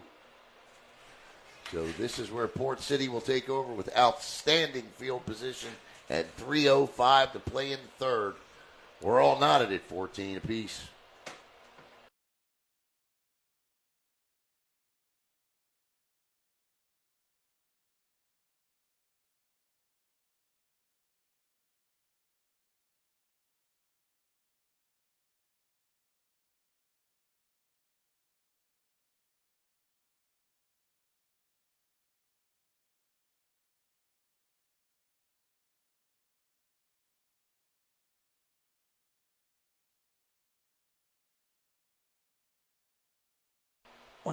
All right, welcome back here as quarterback number 14 takes over with 3:05 to play in the third.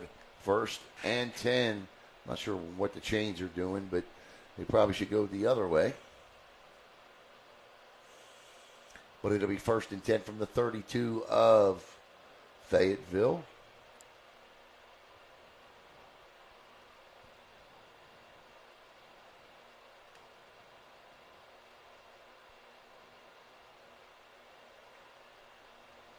Quarterback rolls to his right, throws, caught, tucked underneath there. Good little pitch and catch. And it'll be, I just love the way Port City fights for every single yard. They fight, they fall forward, everything is... Yeah, look, it's a normal pitch and catch, 5-6 yard gain. But because he refuses to go down, it's now 2nd and, well, it looks like 3 inches. But not long. I mean, not far to go for a first down. But I can certainly, I respect and appreciate play like that. Little delay there, and he gets outside, but now he's going to lose yardage. That's just a good defensive play. And he's fighting still, but that's just a good play by Ali Kaba from Scotland County High School to get in there and hang on for dear life to negate that outstanding 9-yard run. And that'll now bring up 3rd and 7 after a loss of 7.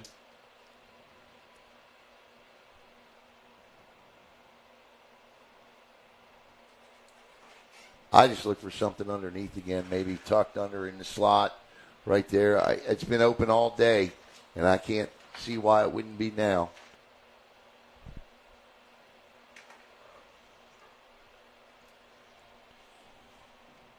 Quarterback rolls. Oh, what a sack. An outstanding play in the backfield as Shea Sheridan gets the sack. And that's huge because that's going to bring up 4th down and 14.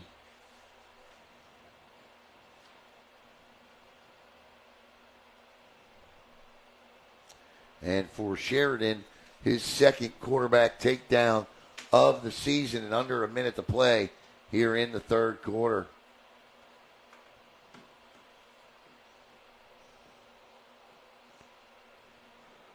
So 5 wide receivers now, 3 to the near side, 2 split wide left.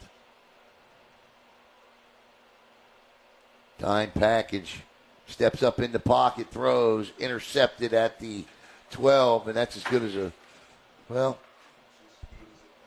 punt. But, it's 4th down, so they obviously don't have a kicker that could try that. So you'll take it. As a quarterback, you hate to see it on your stats, but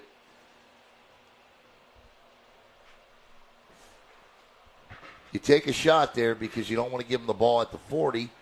So he throws down the middle of the football field, and that ball is picked off. I believe that was Devontae Roseborough out of Wolfson High School right here in Florida that made the INT.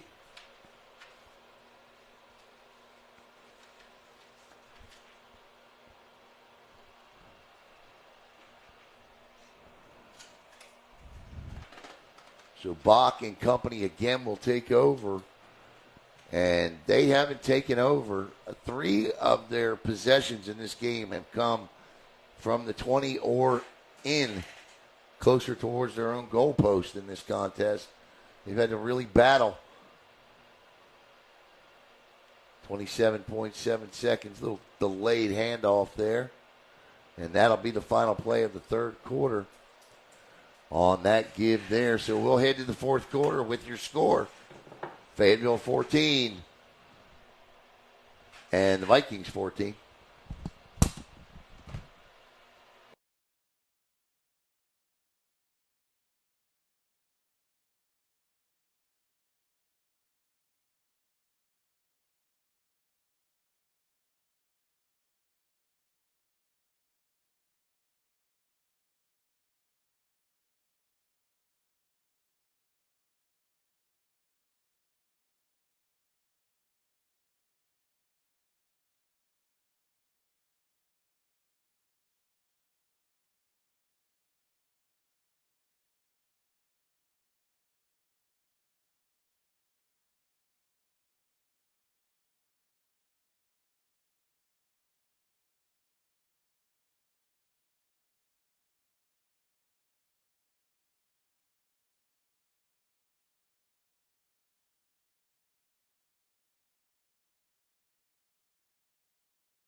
All right, as we're back to start the fourth quarter.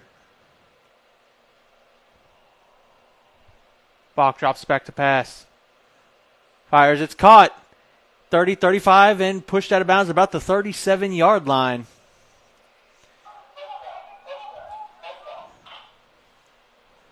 And the Commandos start out the fourth quarter with a easy little play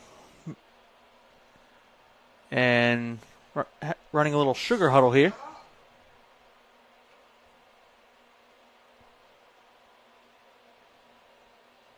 Yes, the score is updated. We are all tied at 14 here in the fourth quarter. 14:26 left to play in the fourth. Bach on the handoff. And there he goes. Picking up a nice gain of about 6 or 7.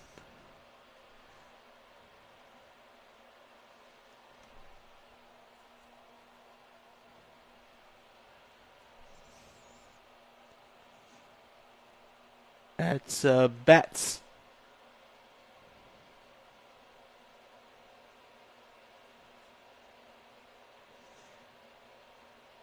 Bach, two-step drop. Had a receiver open, and he's just got to make that catch. That throw's got to be a little more up there, make it easier for him to catch. He's wide open. Nobody there within 5 yards.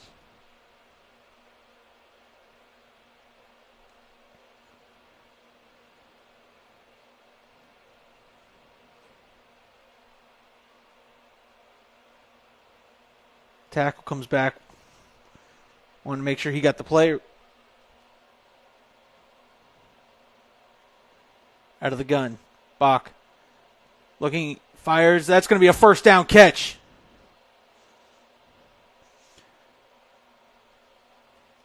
Great catch there. Until he gets up, I can see this number. Believe it's number 1, J.R. Leach. And Leach comes up with a first down catch.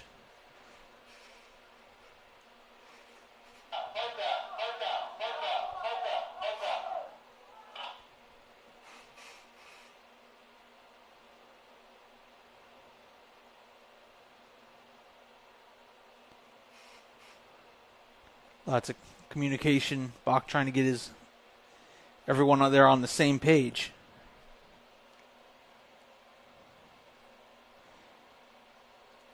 There's a little wide receiver screen to the outside. He'll jump across the line. Where are they going to mark him out?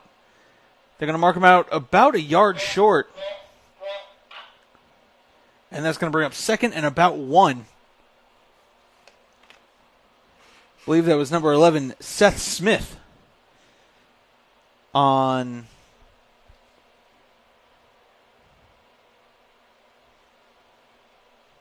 second and 1 here. In plus territory for the Commandos.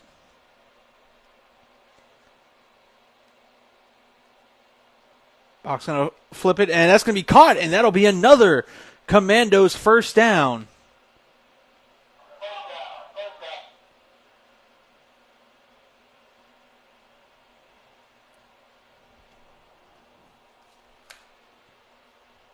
That one caught there by 00, Malik Livington.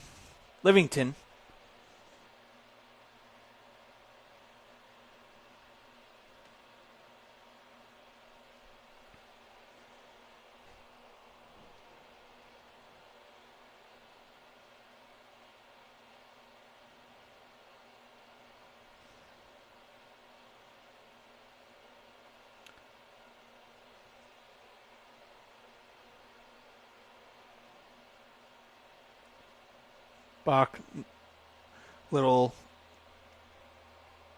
wide receiver screen. And that is back to number 1, Leach. Gets a couple of yards.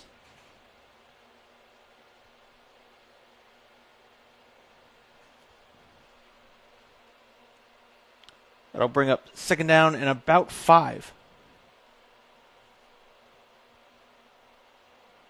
Again, they're sticking in this 2-by-2 set Running back, sidecar left.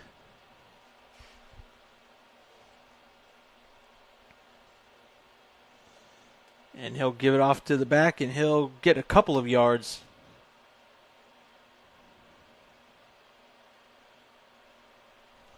And that is number 6, Jameel Batts. Picks up a couple of yards.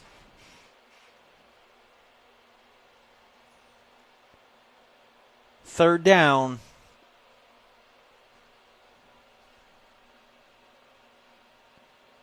Third and medium here.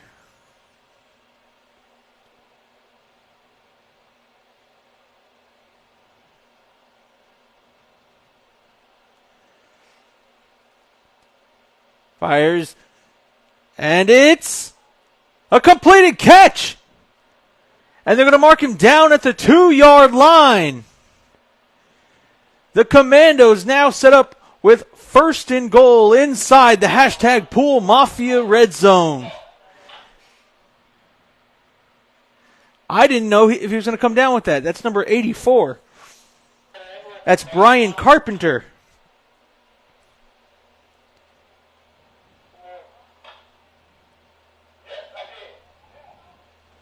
So first and goal on the 2.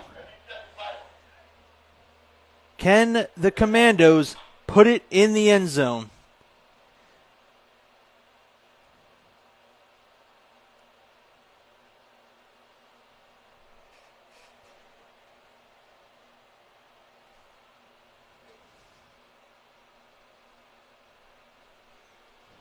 I say you give it to your running back, let him power on through.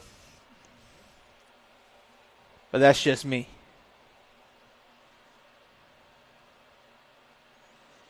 And he gives it, and great penetration there by number 94. On the carry there was number 5, D. Harley.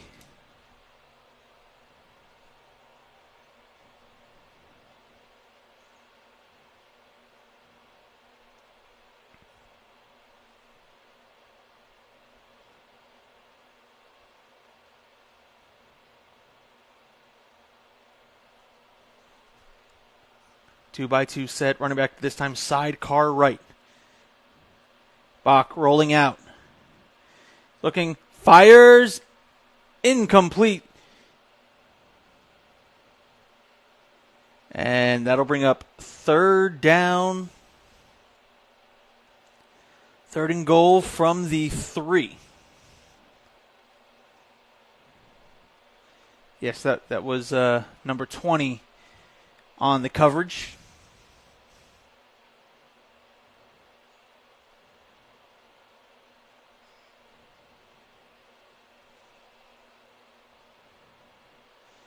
The roster we were provided doesn't have very many numbers, so it's for the Vikings.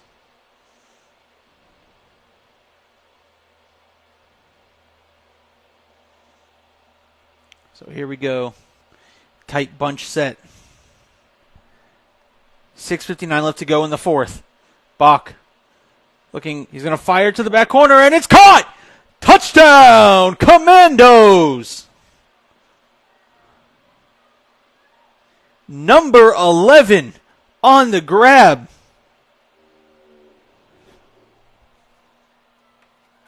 Seth Smith with the touchdown grab.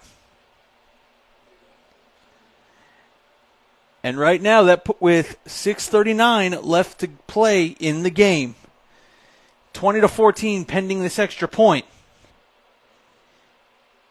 When the Commandos needed a drive, that was a beautifully put together drive. Some intermediate passing.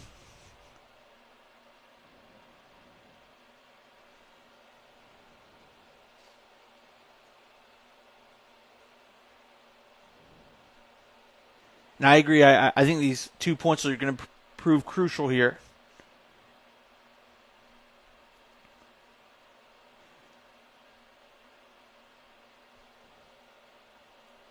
Bach fires, tried the wide receiver screen, and unfortunately, he did not get any help. Great job there by number 21 to avoid the first block.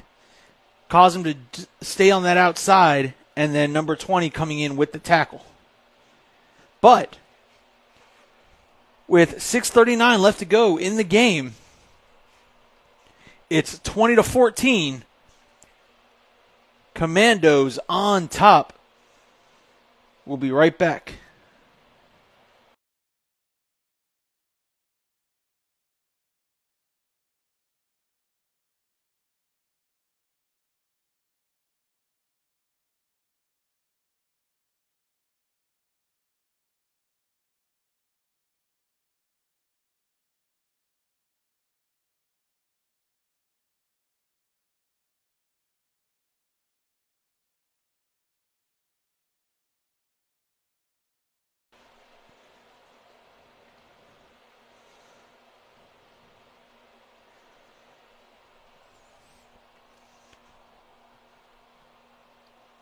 So Bach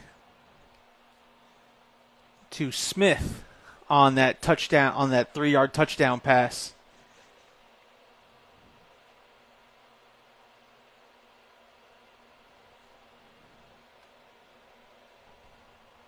I 100% agree. This 6:39 left to go in the game. This is a must-score drive if you're Port City Vikings.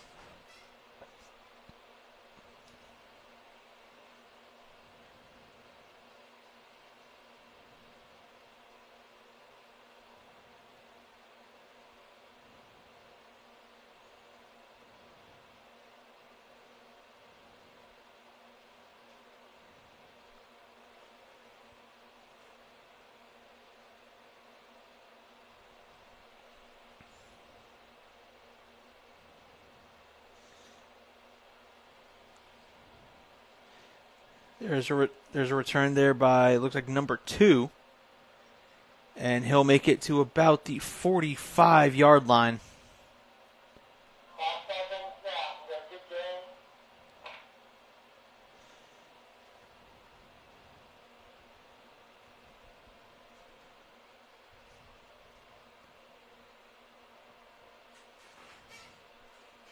So here we go. 6:29 left to go in the game. 20-14. Commandos on top.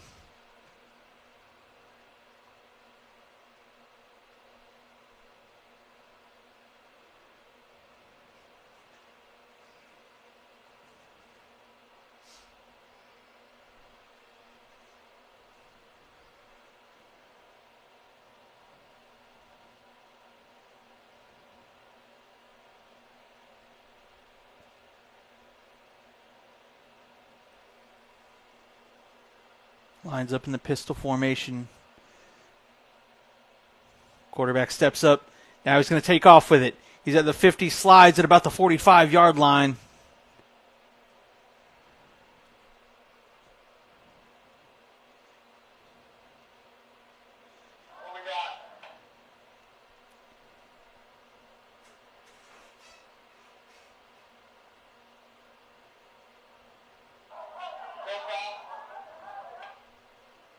And flags are on the field.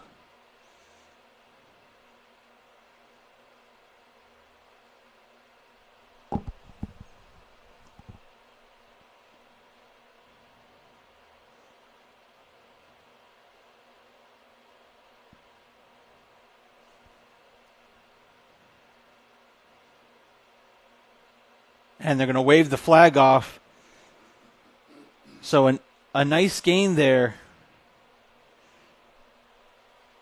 for the quarterback.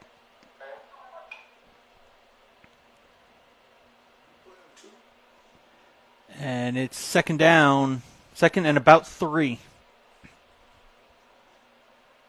Out of the gun. Wide receiver, or running back, sidecar left. Number 14 looking for somewhere to go, and he loses big yardage.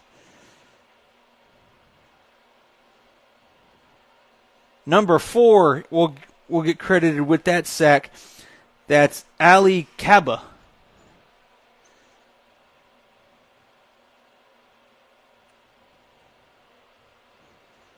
And Kaba gets credited with that sack. 5:38 left to go in the game. It's now 3rd down and long.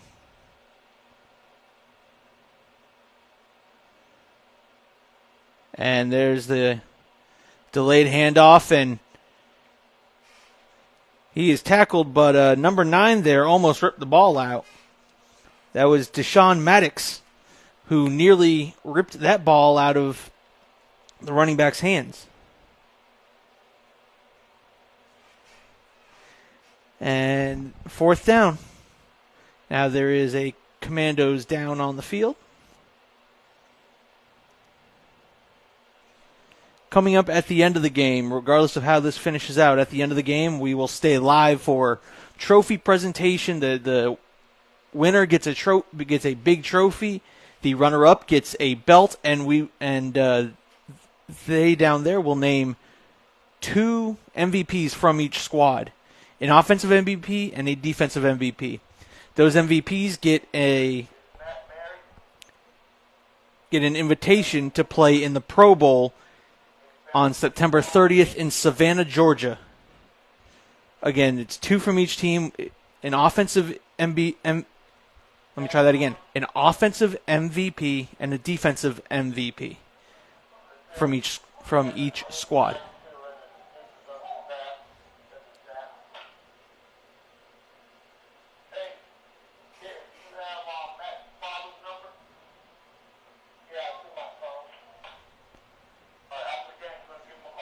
$5:11 left to go in the game. 4th and 12. They got to get at least 12 yards to keep this drive alive.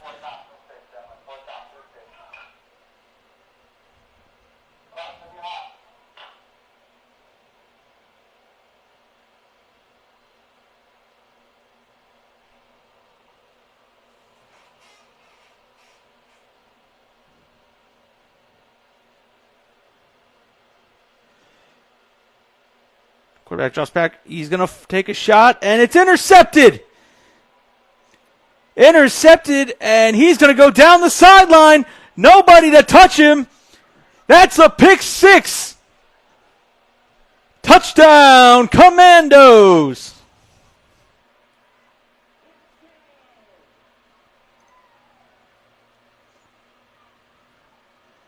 Number 3 with the pick 6.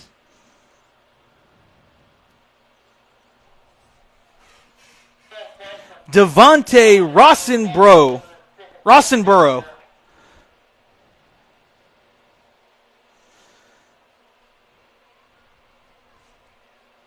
And it's 26-14 with 4:44 left to go in the 4th.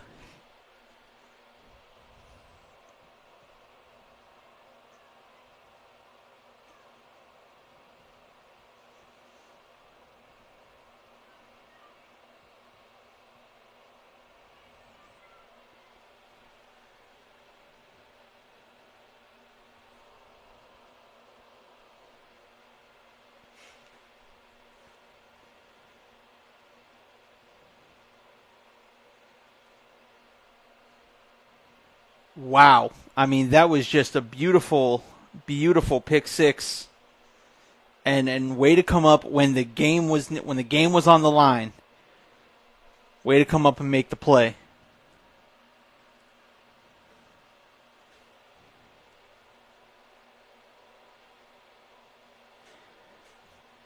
After the presentation of this game, as Bach rolls out, fires, that will be incomplete.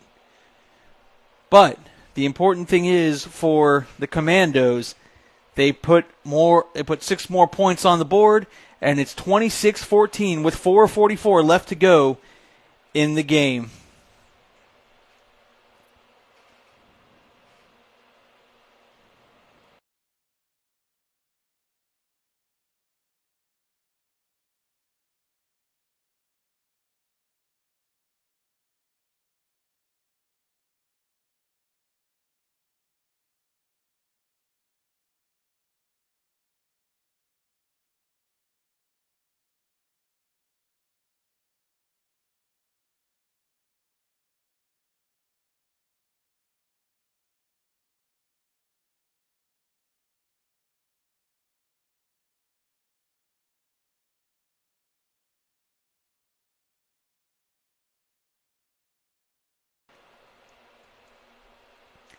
Again, coming up after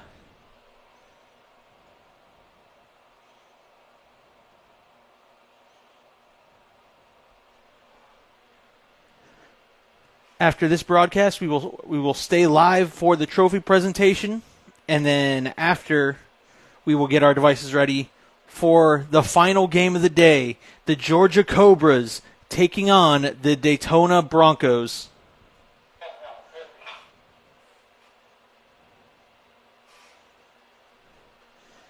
And there's the kick.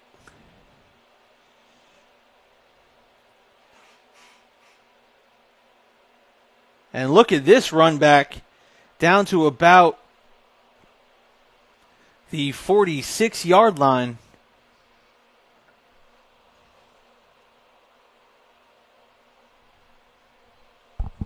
Now, it's not out of the realm of possibility. Look, we've seen number 7 with that quick speed ability.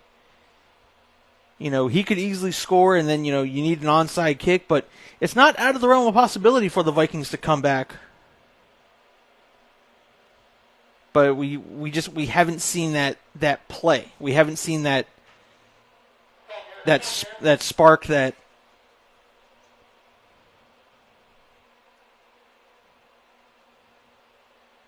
at least here in this quarter.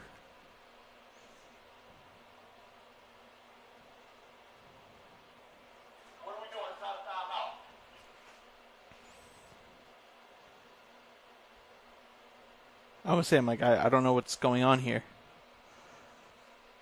Got an assistant coach on the field giving the players a play.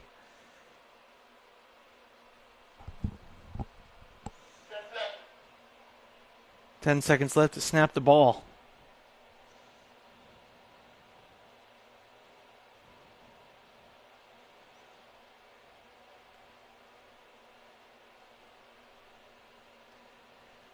Again, you got to score quickly here if you're the Vikings.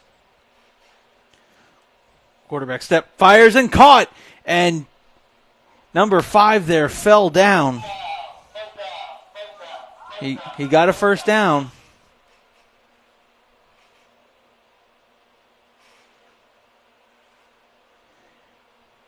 Number 5 is a big receiver.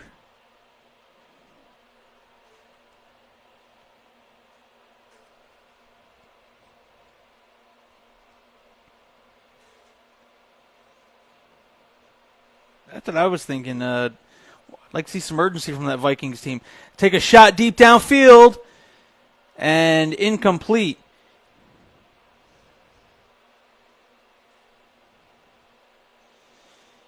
Tried to take the shot. I liked taking a shot there.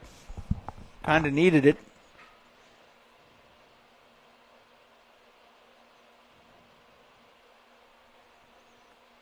.349 left to go in the game, and it's should be third down, right?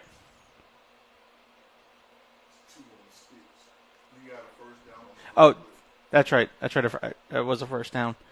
My bad. So, yes, this is 2nd and 10 here.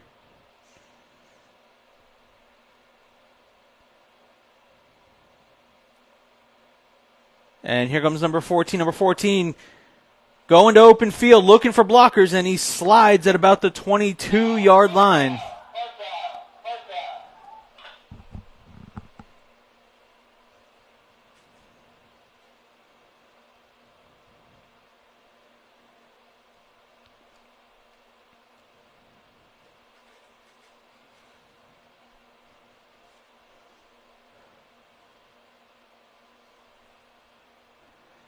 Again, now number 14 fires over the middle, and it's intercepted, and that's ball game.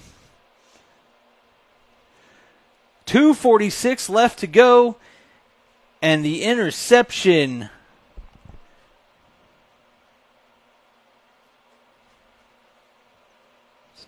by number 3, who had the pick 6.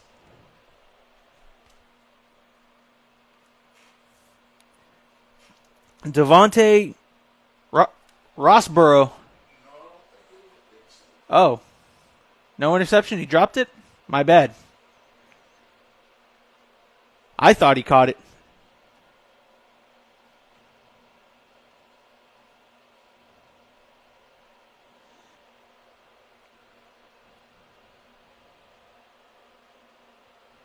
Catch number 5. Number 5 with a stiff arm and still drugged to the ground by that arm.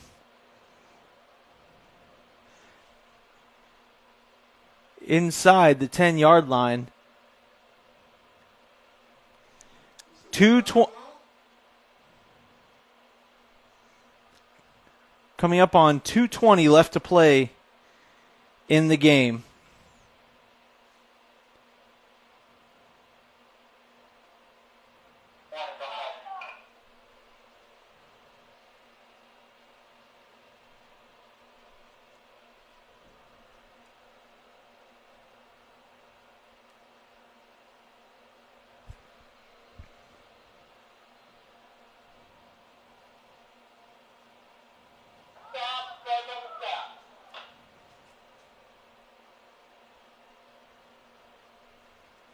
Two minutes left. 2-minute warning here in the game.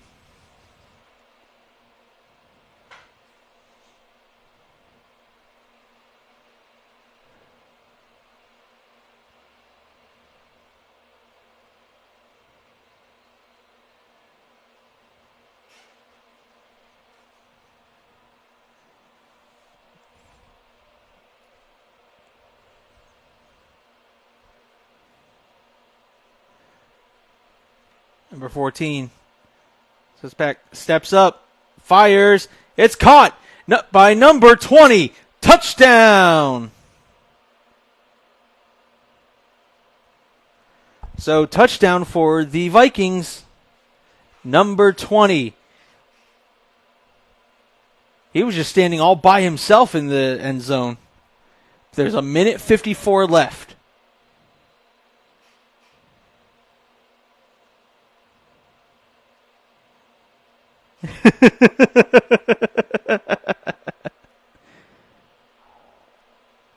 Two-point conversion. 14 rolls out. Fires, and he dropped that one. He dropped it. This can be returned for 2 points.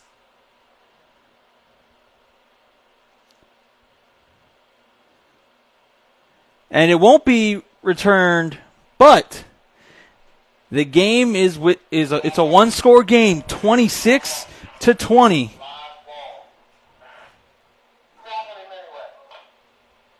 It's 1:54 left.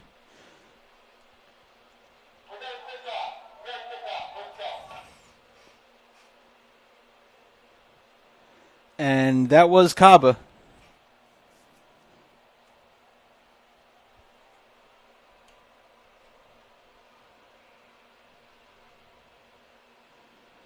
So let's go ahead and change the pin score.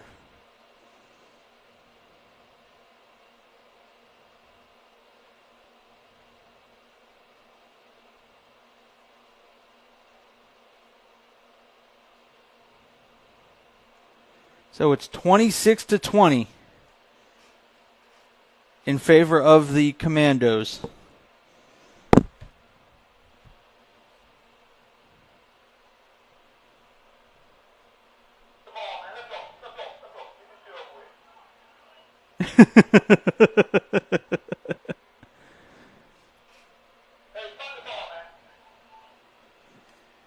I want to thank everyone here that's been joining us here on the Brevard Sports Network. I'd like to thank you all for all the comments. You know, as I do not know how many timeouts.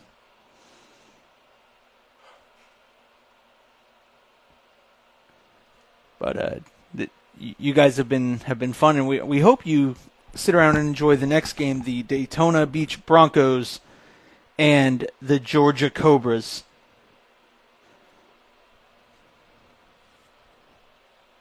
But again, we will also, that's what I'm thinking. I'm thinking you have to attempt the onside kick here.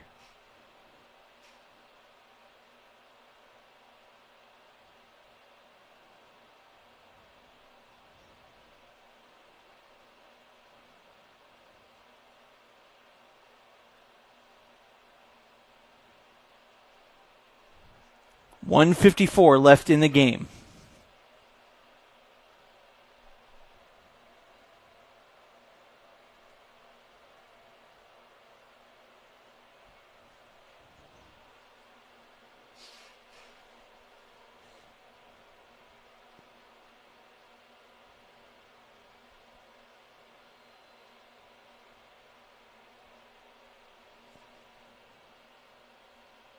And it's a squib kick. And it's taken by the Commandos and dropped at about the 37, 38-yard line. 1:48 left to go in the game.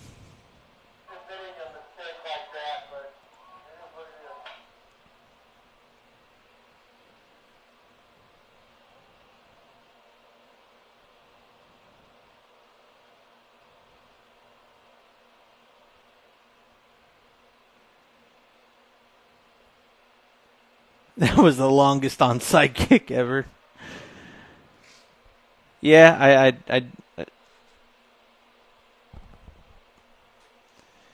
so look, the Vikings either need to force a quick turnover, or I think the Commandos can get it done in 2 first downs. I think if they get 2 first downs, the game's done.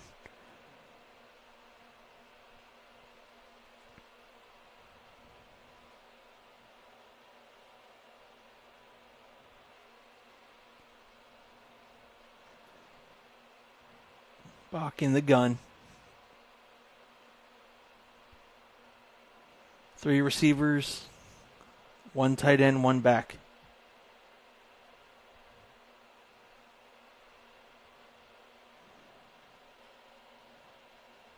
Bach rolls out. Wide receiver screen. And smart job there by the Vikings trying to pull him out of bounds to get him to stop the clock. However, they're going to call him down in bounds. And a timeout has been called.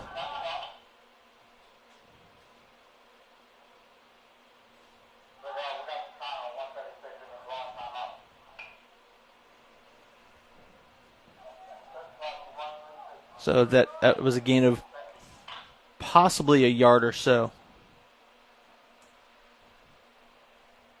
128, 26, 20.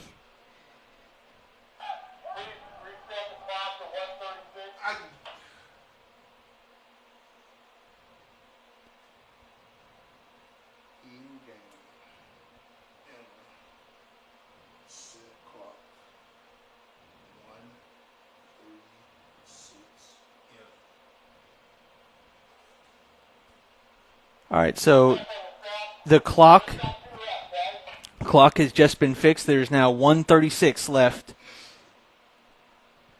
1 minute and 36 seconds left.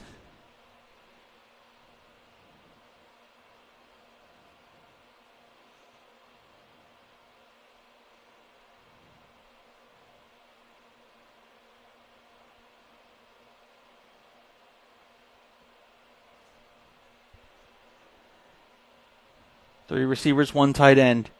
They're going to hand it off. And look at that. That's a nice hole. That'll bring up 3rd and close. I think 3rd and 3 is where they might mark it. And a timeout called.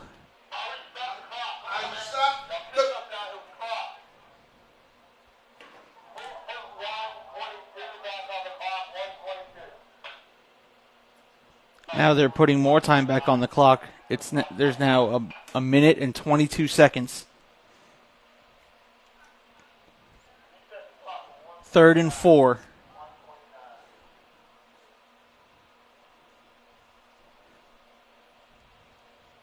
If the Vikings can get a stop here, can get 2 quick stops. They've called 2 timeouts. I don't know if they have a 3rd one or not.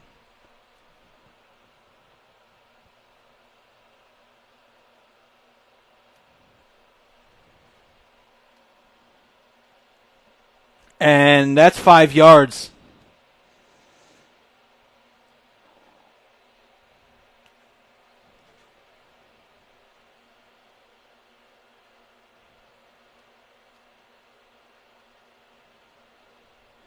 That's 5 yards, and that should give them a first down.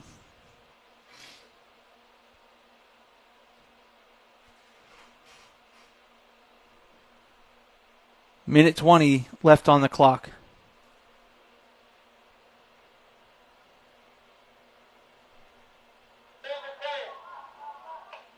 And yep.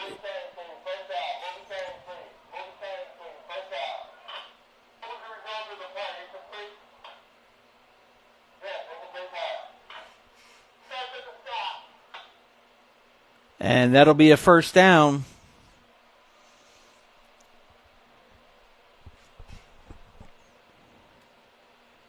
I think this one's just about over, folks.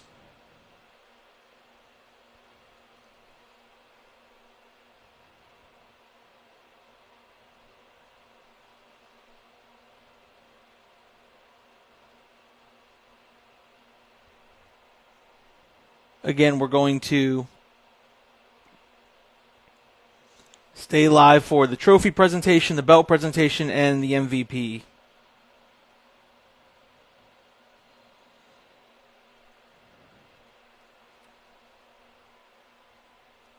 And I don't think the Vikings can stop the clock. A minute left. Probably 2 more snaps.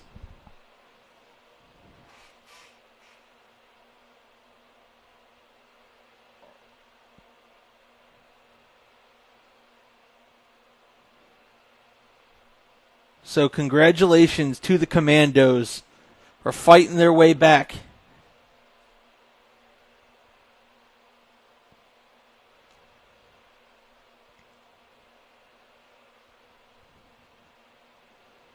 Now comes the best formation if you're an offensive coordinator, the best play call to have right here. Victory formation, and there's a lot of shoving going on. And there's a flag. Look, this was a good game between both squads. We don't need to ruin it with players getting ejected or.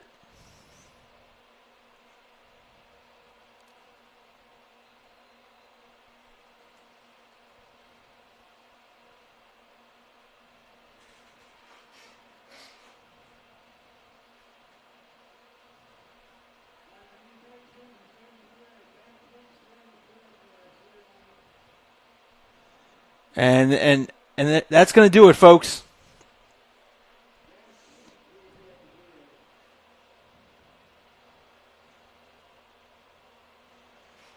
And there it is. It's officially over. The Commandos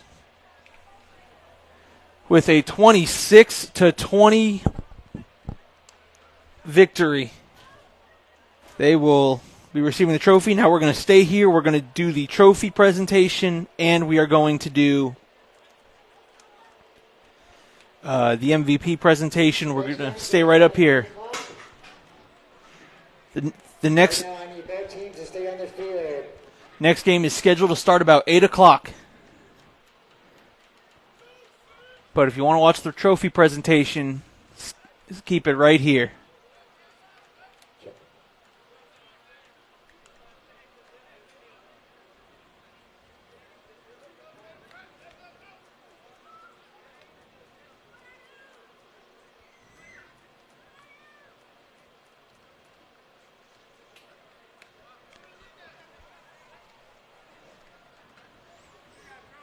Arnell, Scott, I appreciate the kind words, and I speak for my partner when I say the kind words are definitely appreciated.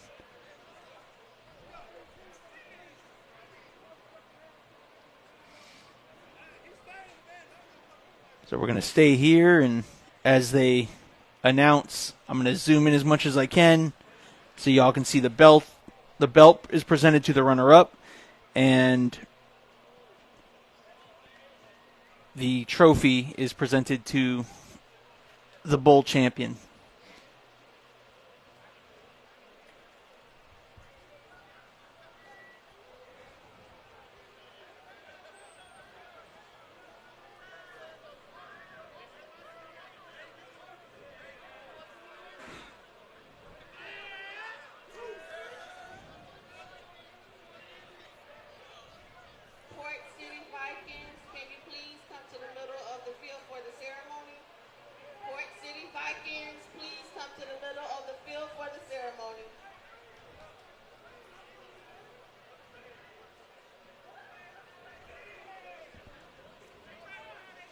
This was a great game. It really was.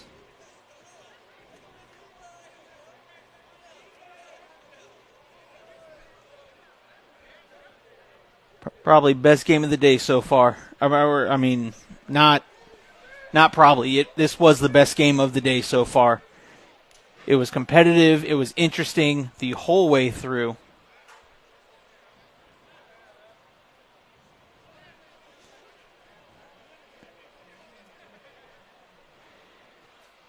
After this presentation, we shall get our devices ready for the Daytona Beach Broncos taking on the Georgia Cobras in one that you won't want to miss, folks.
Fayetteville Commandos, Port City Vikings, welcome to the 5th Summer Smash Bowl. We would like to thank you all for your appreciation.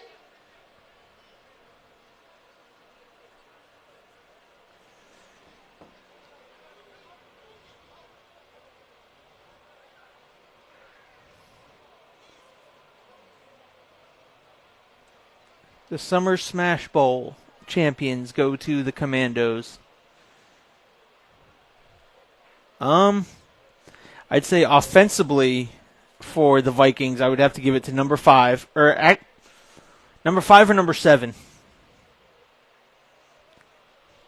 That's tough.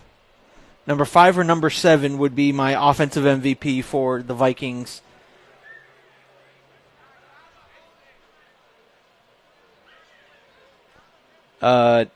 I'd probably give the MVP to number 20 defensively for the Vikings. City Vikings with the belt for their runner-up for the 5th Smash Bowl. All right, let's see if... Well, nope, everyone's just kind of huddled around the golf cart.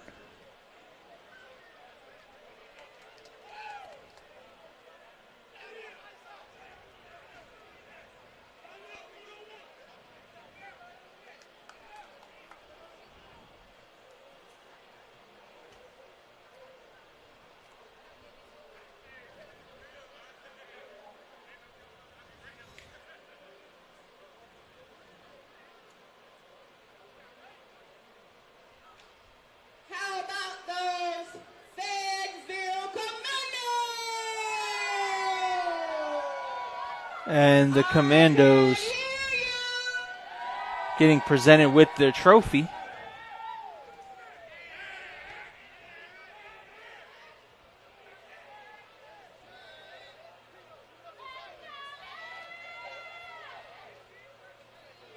And for the winner of the Summer Smash Bowl, those Fayetteville Commandos! There's the trophy there. The Commandos holding up that trophy.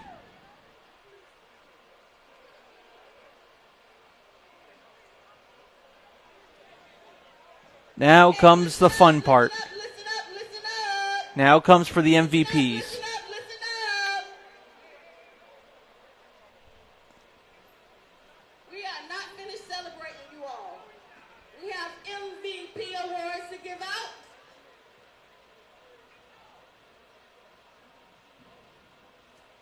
All right, for the Commandos, number 11, For the Commandos, number 11. Well, there's two number 11s.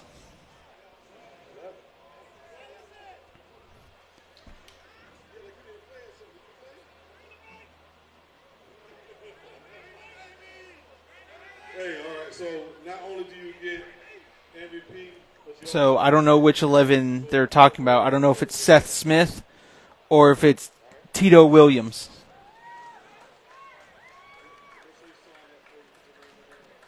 But each MVP is getting an invitation to the Pro Bowl. 92. 92.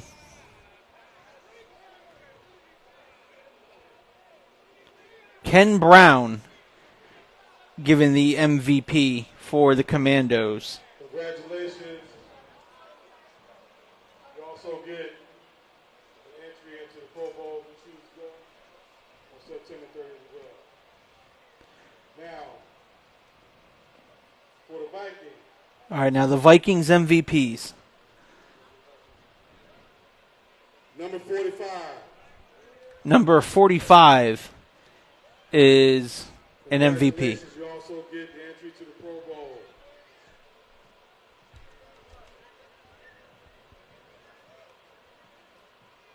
And last but not least, number 0. Number 45 and number 0 are your MVPs for the Brown.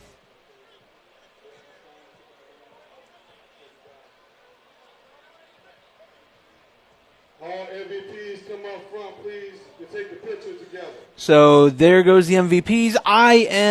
Both teams. I told you I don't get a vote. I just take a guess, and I'm like my partner. I'm 1 for 7 on these MVPs.